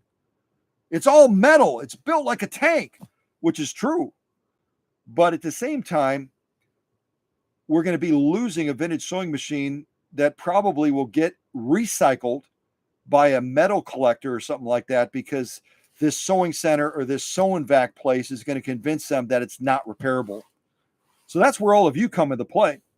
That's where all of you come into play, where you can go out into your circles of influence and say, don't buy the lie. Don't buy the lie. Scott is going to be able to get that machine working better than when it left the factory. So send it to workshop. Send it to the workshop. And that will preserve that machine from being recycled, because that's what's going to happen. If someone goes into a sewing vac or a sewing center, and that operator convinces them it's not repairable, it can't be fixed, or we can't get parts for it. How many times have I heard that? We can't get parts for it, which means they don't want to take the time to find the parts for it, because there are parts out there. You just have to be a little bit diligent. You have to be a little bit persistent, kind of like I was with this one, finding parts for that, that FOF machine, those FOF machines that came from Salt Lake City. It took me a while to track this machine down, and my hopes are high. My hopes are high that this machine will meet the needs of at least one of the machines, if not both. But my point is that my focus is preserving. Your focus is preserving and protecting sewing machines, vintage in particular. That's not the focus of our friends that run the sewing vacs and the sewing centers. They spent tens of thousands of dollars on these new models, and they need to sell them. They don't sell them, they're out of business. So they have to convince the people that walk in with their vintage sewing machines, you know what? You deserve an upgrade. You deserve an upgrade. Look at these new models. Let me show you these new models. Kind of like a car dealership, isn't it? You got to trade that old Model T, that Model A. It's a piece of junk. You can't get parts for it. Turn it in. We'll recycle it for you. Okay? Yeah. So yeah, keep your guard up. Educate others that there are real possibilities to bring that life back to, to bring that machine back to life. How many times have you seen it in live streams like this, where a machine arrives busted, broken, rusted, to a point where it won't even turn, and it leaves with a little glory step. It leaves with a little glory step, a little strut, as it's leaving the workshop, like, yeah. Oh, I better drink some Diet Coke. I'm getting weird. All right. So let's look inside of this box and see what we see. Hopefully all that rattling inside is just some extra accessories or something like that came loose. I hope. Okay. So it looks like we got a little bit of packing peanuts. I'll have to find a container for those. Got some other doodads and doohickeys in here. All right.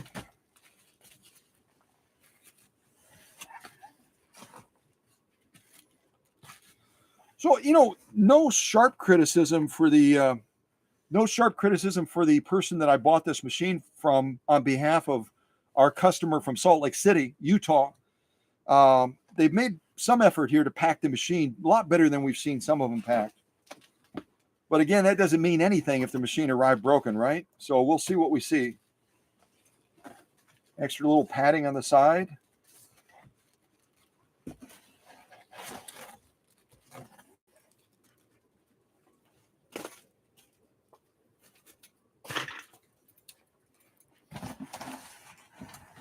I think that's it for the packing peanuts. Is right on top. I think I can manage that pretty easily. Just do that. And here it looks like this might be packed sideways, huh? It's laying on its side. And a lot of people will do that because it's easier. It's easier to fit it in a box like this. It's really the only way you can do it, by turning it on its side. But depending on how they have it packed on the inside, it's going to allow a lot of vibration. And as the box is dropped and transferred from one vehicle to another, or thrown onto a cement loading dock area, moving from one facility to another, when it's packed on the side, if it's not padded really well on the inside, it's not going to have as much protection as the way we typically pack them.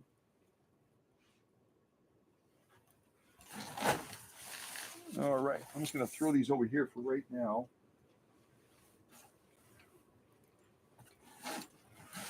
Real quick, what I'm going to do is, as you're looking into this box with me, I'm going to real quick look over at the live chat and just see if I can say hello to some other folks real quick. I know the leadership team, the moderators have already done that, but sometimes it's kind of cool to get a greeting from Scott, so I'm going to try to do that as well real quick here. Let's see who else we have. And we might not have anyone else in the live chat. Let's see. I think I said hello to everybody already.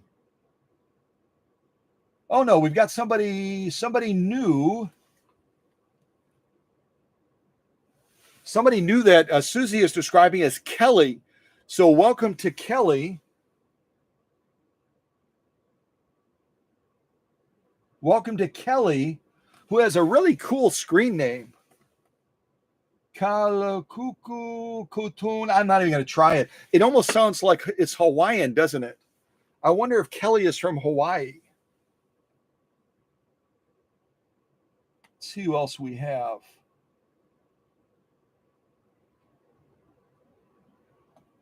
I think that's everybody. We don't have as many people in the live chat today, and that's okay.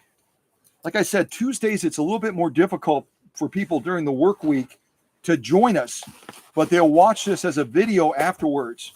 And that's really important to understand. That is, once we do a live stream, it's not gone. Some people on channels will do that. If you're not at the live stream, you'll lose out, you miss out, and they don't release it as a video afterwards. I think that's kind of silly. It's not as much of a resource if you show it once, and for some reason people can't make it to that live stream. Why would you not want to share that information with them?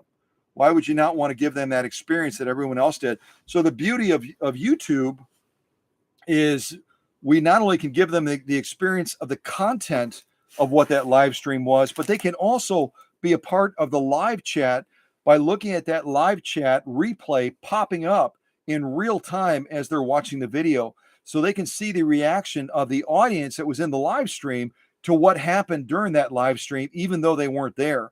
It gives them the total experience, which I think is really, I think it's brilliant. I think it's the way it should be. So I don't know why certain creators on YouTube, they don't release it as a video afterwards so people can enjoy it and rewatch it.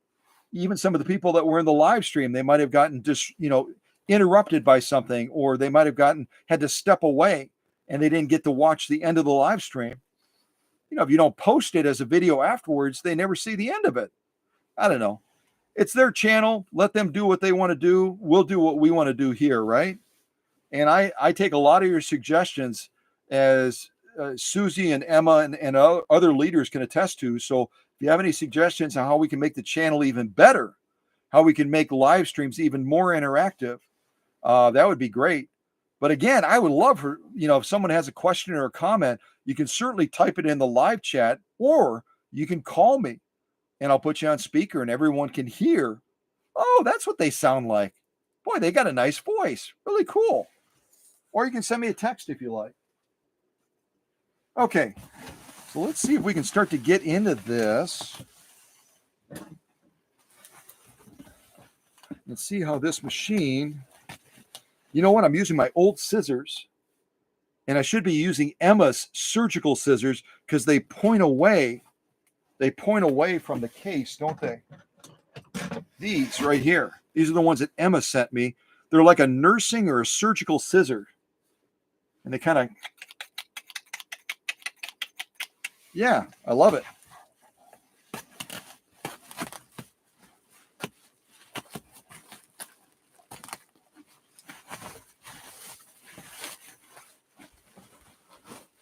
Okay, I think I'll be able to get this out by reaching around here and grabbing it from this side. I think I might be able to.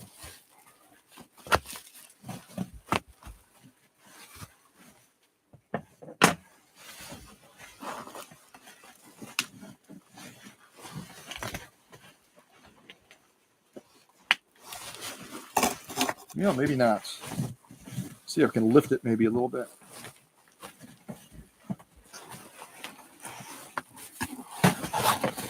Well, I was successful in ripping it. See if we get that handle.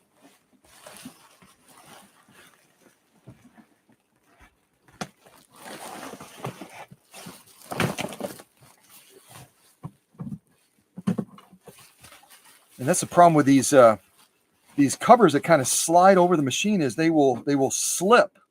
They'll slip, and then you can't get a hold of that handle because it's kind of tucked underneath the edge of that cover right now. So I've got to kind of get this to an upright position before I maybe can get that handle out. But it doesn't look like this. Let's see here.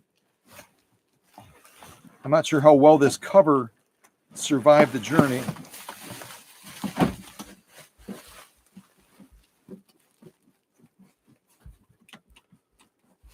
They actually have it taped together with painter's tape, don't they?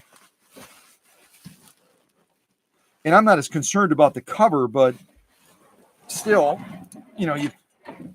so here we've got an electronic machine with very little padding on the bottom. There's about two layers of bubble wrap that aren't even attached to this machine. The machine is just resting in there. And I talk about it all the time. If you're going to pack a machine, you've got to make it one unit. You've got to take all those layers. You've got to anchor them to the sewing machine so that it affords the most amount of protection, right? It's got to afford the most amount of protection. Try to get this. I'm going to bump the camera and everything else. Get this over here. Well, and I think I see what our noise is. Let me move this to the side a little bit.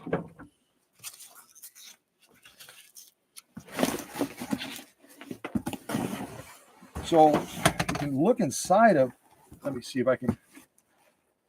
You can look inside of here. You see the sound we were hearing is that they have accessories in here, and they obviously didn't put them into a baggie. I don't think baggies are that expensive, are they? They didn't put them into a baggie or anything like that. I don't know if they were, I assume they were inside of maybe the accessory compartment of the sewing machine itself, and maybe that opened up while it was being transferred on the side like that. So all of this stuff is now fallen into the box. Needles and presser foot attachments and all the other stuff. That's what we were hearing rattling around inside of here. So, yeah, I mean, kind of like the thoughtful design of Elna with their sewing machines, making things purposeful, doing things intentionally. The same thing is true of packing. You've got to pack with intention. You got to pack with a big picture in mind of, if this is coming from Columbus, Ohio to Oconto, Wisconsin, and traveling hundreds and hundreds and hundreds and hundreds of miles, that things are going to get bumped around, right? Things are going to get loosened up. And you don't want this stuff bouncing around inside of the case. And you don't want me as a customer, because I'm the customer to this guy, even though I'm getting it for my customer. You don't want the customer reaching into that box and getting stabbed by a needle, right? I don't think that's a good thing. That's not a good way to get good ratings, is it? Yeah, I don't think so. So yeah, I mean, I don't want to be overly critical, but I want to be honest in saying I think that this person could have done a better job in packing thoughtfully. You know what I mean? I shouldn't have to dig around in this box looking for all this stuff and maybe potentially getting stabbed by a needle or cut on something.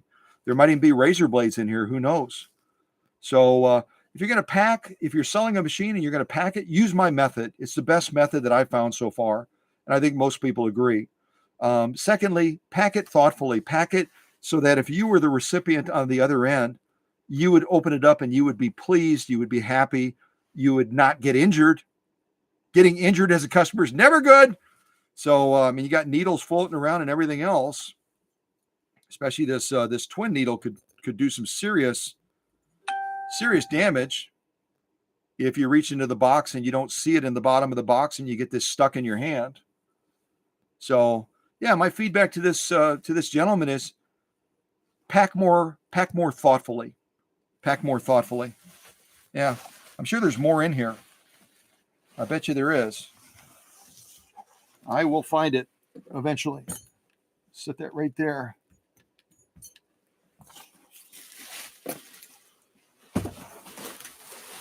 So now we know what the sound was. Just looking to see if there's any other needles or anything right now. I'll look for the rest of it after the live stream. I'll look for it after the live stream.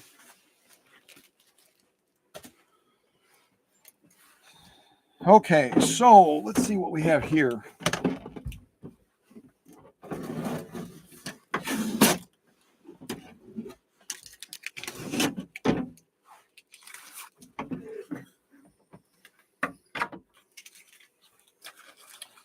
Well, that's what happened, I would assume, is, yeah, because I'm seeing more presser feet right there, is those accessories were just thrown into this compartment, and they worked their way out, obviously, in the process. Foot controller. And this foot controller was used by FOF a lot with a wide range of different machines. A wide range of different machines. Let's see here.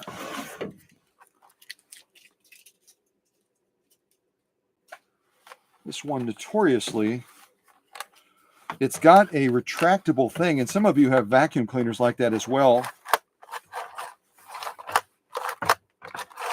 Some of you probably have vacuum cleaners or other appliances where you kind of pull the cord out, and then it's got a spring inside of there that recoils and is supposed to suck it back inside. But yeah, I've experienced these with a lot of different FOF machines, and yeah, they've got to be actually opened up. You have to take these two little circles out of here, and there's a screw. You can crack this open and then clean it, lubricate it, and get it back to working properly again, which,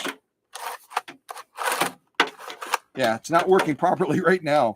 So I'll set that to the side. Nice instruction manual. Looks like the original instruction manual with all the tabs and everything. Look at, she's happy.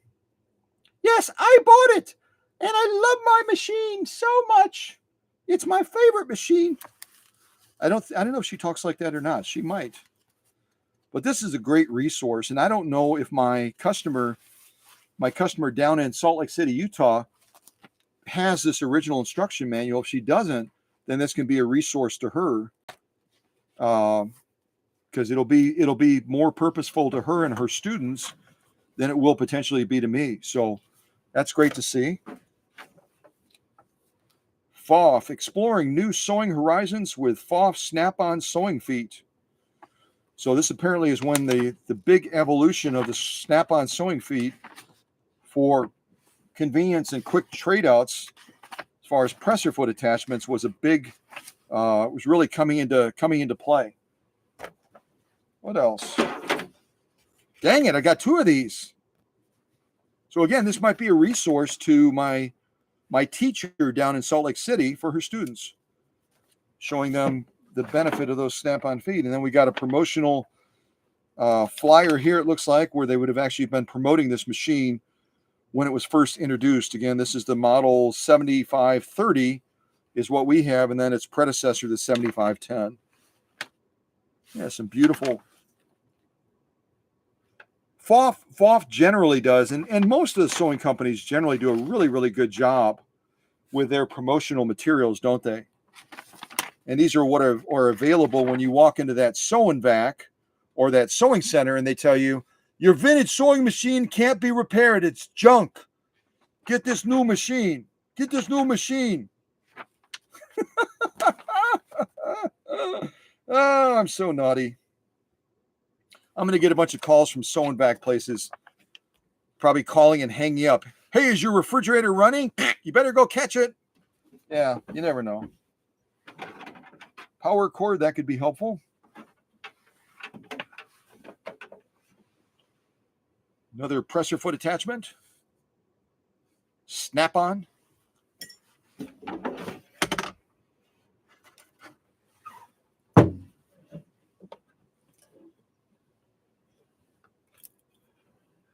I will have to look. Yeah, and here's our little caddy that's attached to there.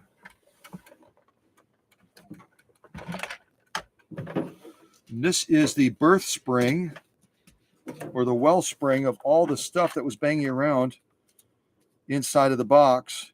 And this could have been easy to prevent by just putting stretch wrap around this. But apparently the person I was dealing with didn't think of stretch wrapping this. So all this stuff stayed contained in here and isn't scattered all over inside of the box and scattered among the packing materials as well.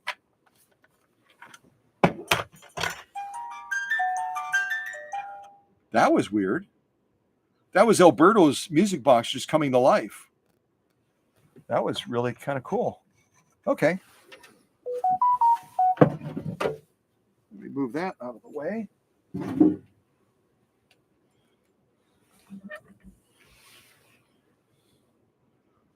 And you can see, if you remember the vintage models of FOF, like the 130, that was their first zigzag portable sewing machine, and then the 130-6 and all of that, all of the FOF machines tend to have paint quality issues. The Germans do wonderful work when it comes to engineering their machines and building them like tanks, quality machines built very, very well, but their paint notoriously has issues with flaking off like this. See that?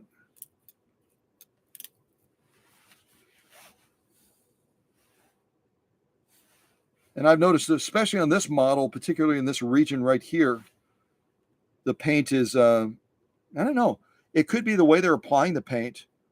Doing painting work myself on sewing machines, depending on how you prepare the surface, again, the temperature of the painting booth, and a number of other factors, how the paint is mixed, can all play into the longevity of that paint and having fewer issues with it peeling off for customers.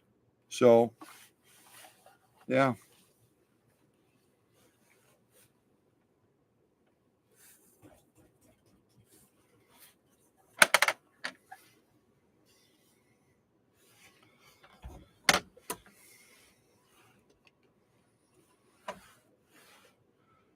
And if you didn't know it, these are some of the, I've got some good thread on this machine, at least. Got some good Gutermann thread.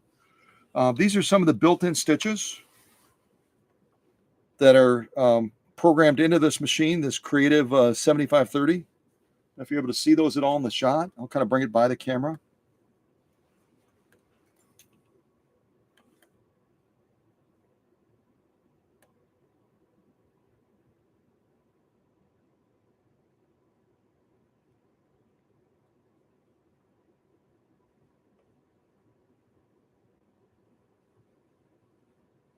all the buttonhole options as well.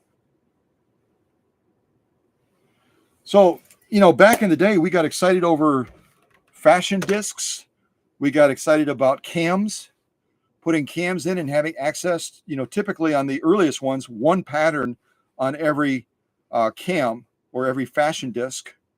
Then eventually they became more sophisticated. They would add multiple patterns to one cam or one fashion disc.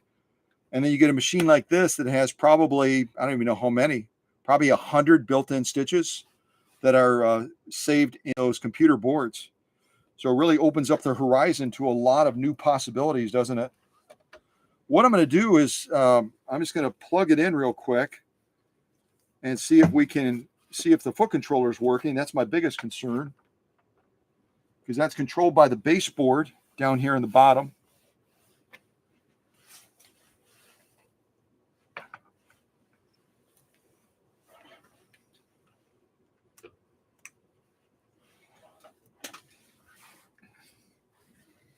So we're getting a positive response from the presser foot and the light.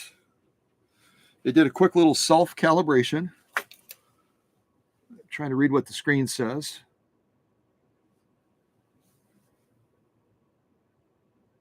Batteries, this has on the bottom of here, it has a battery reservoir where you have to replace these batteries down there, because when you create or you save certain strings of stitches, you might create it almost like adding emojis. Think about it like emojis, where you'll select key stitches and you'll put them like in a string to be sewn as one pattern, one long pattern. And you can save those in a machine like this, and they're saved when the machine is unplugged or you lose power by a battery reservoir down in the bottom. Unfortunately, sometimes those batteries are out of sight, out of mind. They're forgotten. Sometimes people put the wrong batteries in there, and what can happen then is the acid from those non-alkaline batteries can then leak into the bottom, which is where that control board is. And then that acid gets onto the board, and it shorts the machine out. So, all right, let me just check the, I better get a drink of something. I'm starting to talk really funny.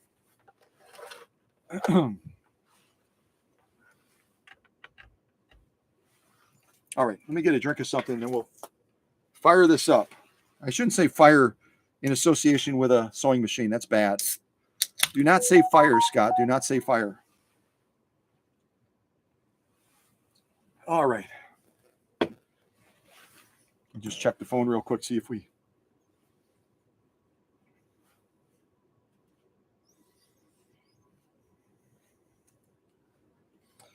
looks like I do have a text message. Hold on a second.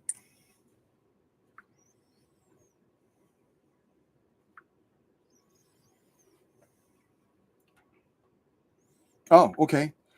This is from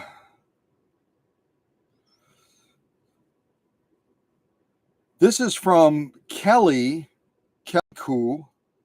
This is from Kelly Koo. Kelly Koo sent me a text message, and she writes, is the 128 a desirable machine? The answer is any Singer machine that Singer made is going to be a real nice machine. The 127s, the 128s are all great classic machines that started as vibrating shuttle machines. But let me reserve additional comments and invite you to send me, either send me an email, if you would, and one of the moderators can type my email address into the live chat, or you can send me a note through Facebook Messenger through the Cow Country Facebook page, and I can give you a deeper understanding of the benefits, the pluses of the Model 128, and then contrast it to other models that are similar.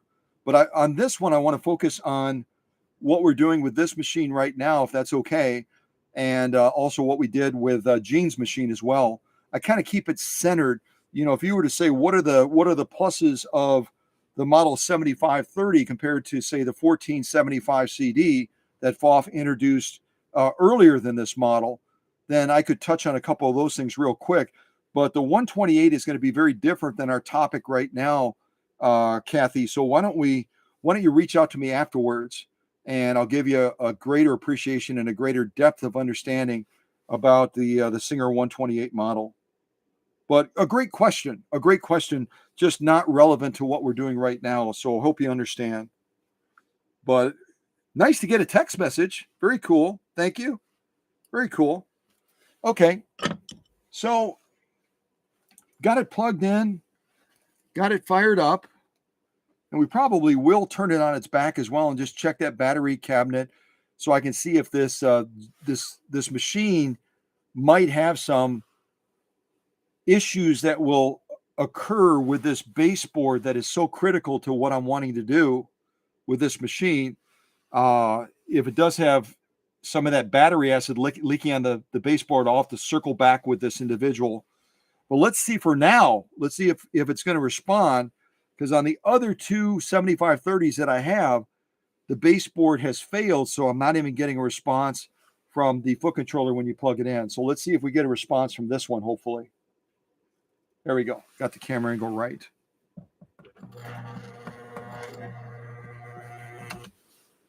It doesn't sound so great.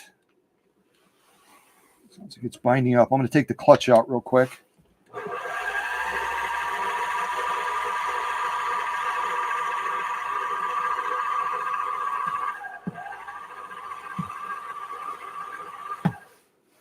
So the motor and the board response to the foot controller is spot on, but we're getting some issues right now. When you can see when I engage the clutch, and the nice thing about the FOF clutches is it's not a turn.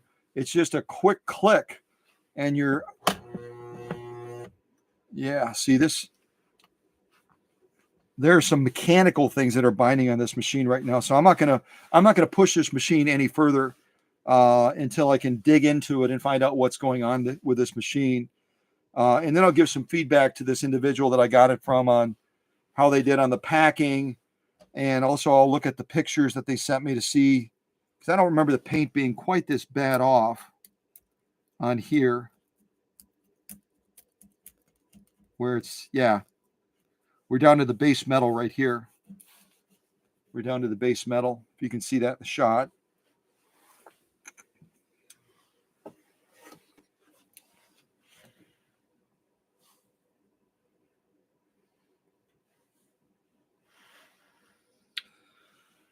But I'm pleased that we're getting a good response, at least from the motor, which means it's working in sync with the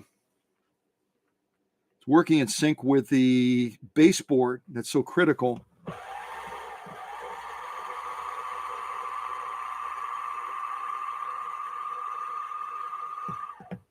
That's a real good thing. I'm going to shut this off. I'll shut this off until I can check into it a little bit more carefully and evaluate it, etc. So, all right.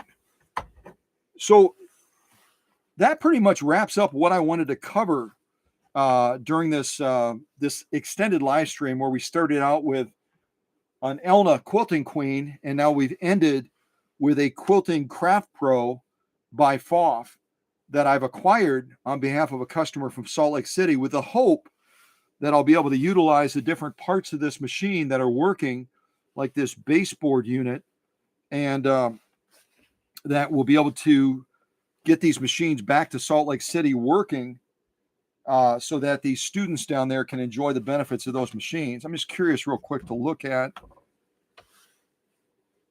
So this is our compartment right here. If you can see that in the shot, it's our compartment right here where those batteries are. And obviously the batteries are bad because we're getting a message. And if you're going to be opening this compartment, do what I did right now, and that is unplug the machine from the power source so that you don't have electricity potentially running through there.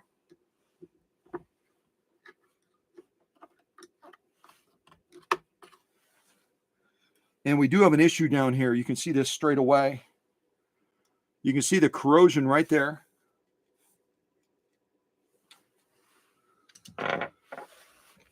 And that battery is totally corroded right there. I'm going to get on some gloves and we'll take this out. But this could be an issue. This could be a showstopper as far as if it's leaked onto if it's leaked onto the baseboard, the circuit board, this is a circuit board right here on the bottom, and you can see the proximity of this battery compartment to the circuit board. If it's gotten onto that circuit board, I might be able to clean that circuit board with an electronic cleaner very carefully. But if it's caused any issues with the solder points or with causing it to short out, then we're going to have an issue. We're going to have an issue for sure. But this is the out of sight, out of mind factor that, you know, can be a real showstopper. You can see I think you can see in the shot there, the corrosion. This is battery acid that is leaked out. This one seems to be like it's okay. This is I'm not doing a commercial here, but the Duracell alkaline seems to have stayed intact. It doesn't appear, it's discolored here, but that's discolored from this one. The Energizer is completely compromised, and the Energizer is seriously leaking acid in that battery compartment that's directly adjacent to the circuit board on the bottom. So without meaning to do a commercial, anyone that's in the live chat right now, or that's in the live stream, or watching this as a video afterwards, for long time use, it appears in this instance that Duracell is the better battery choice than Energizer for not leaking acid around electronic circuit boards. So if you're using it in a device, whatever kind of device you're using it in, you might want to lean towards the Duracell, because it looks like it did an excellent job of not leaking, not being compromised, while this one did. But the other thing I should be looking at is this Energizer an alkaline style battery? That I don't know. Because generally you want to lean towards alkaline batteries when you're working with electronics. And I don't see how this one is labeled. If anyone else can see it or are familiar with these batteries more so than I am. But whatever kind of Energizer this is, it definitely was not the right choice for this sewing machine. You can see on that end especially. Yeah. And I don't know why FOF designed these battery compartments in such close proximity to the circuit board on the bottom, knowing that things like this can happen, and then it can cause that machine to be destroyed very quickly. So these are going to both go into garbage now that I've documented them, so I can give that feedback to the individual I got the machine from. And then I'll take this base off on the bottom, and I'll examine that board, and then I can determine for sure if any of that got beyond this compartment and has affected that circuit board on the bottom. Little things make a difference, don't they? How thoughtful you are about your packing process to avoid stuff like this. Oh, I did just get stuck by that needle. Ouch. Or things like this that can be floating around inside of a box that your customer is going to be opening up, that they could get injured on. Again, not the ideal way to get good ratings. Or if you have a product like this, being familiar enough and knowledgeable enough about the product to say, I know there's a battery reserve on the bottom. I should check that before I send that machine off, in case those batteries are bad or in case they were compromised in some way. But again, the truth about a lot of people selling sewing machines these days is that they're not knowledgeable. They're really almost indifferent, apart from the return on investment that they can get. And when the day is done, their balance sheet is the preeminent factor that motivates them. Their balance sheet. How much did they make on this machine?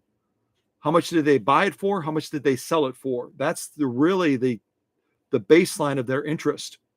They're not passionate about the roots of FOF. They're not passionate about offering this as a tool, as a resource to someone to sew with. It's an object. It's an object, and it has a monetary value to it. That's it.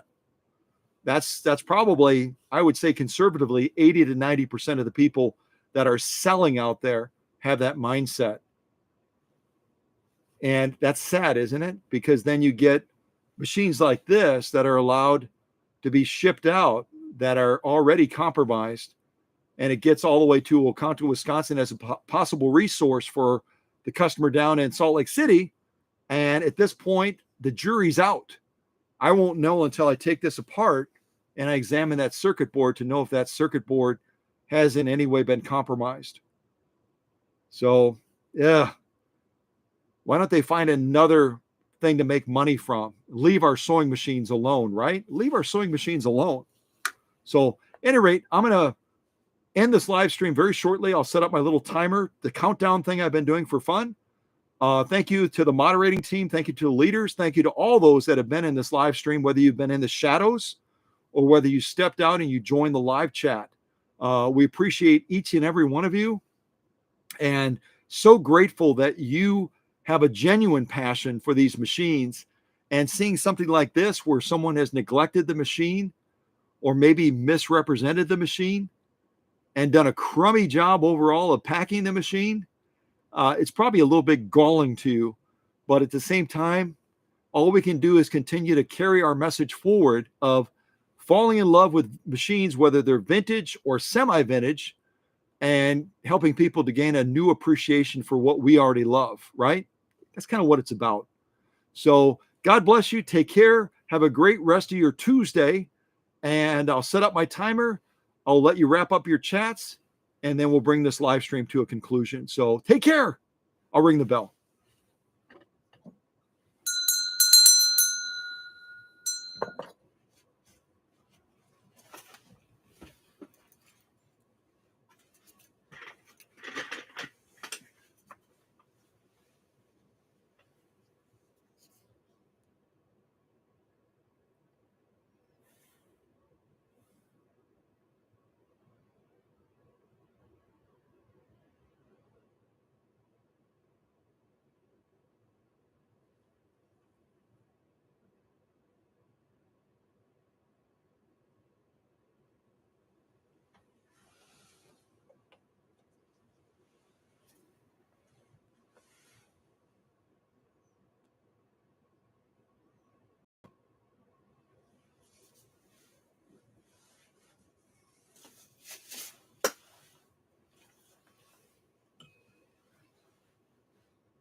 "15 seconds left. 15 seconds.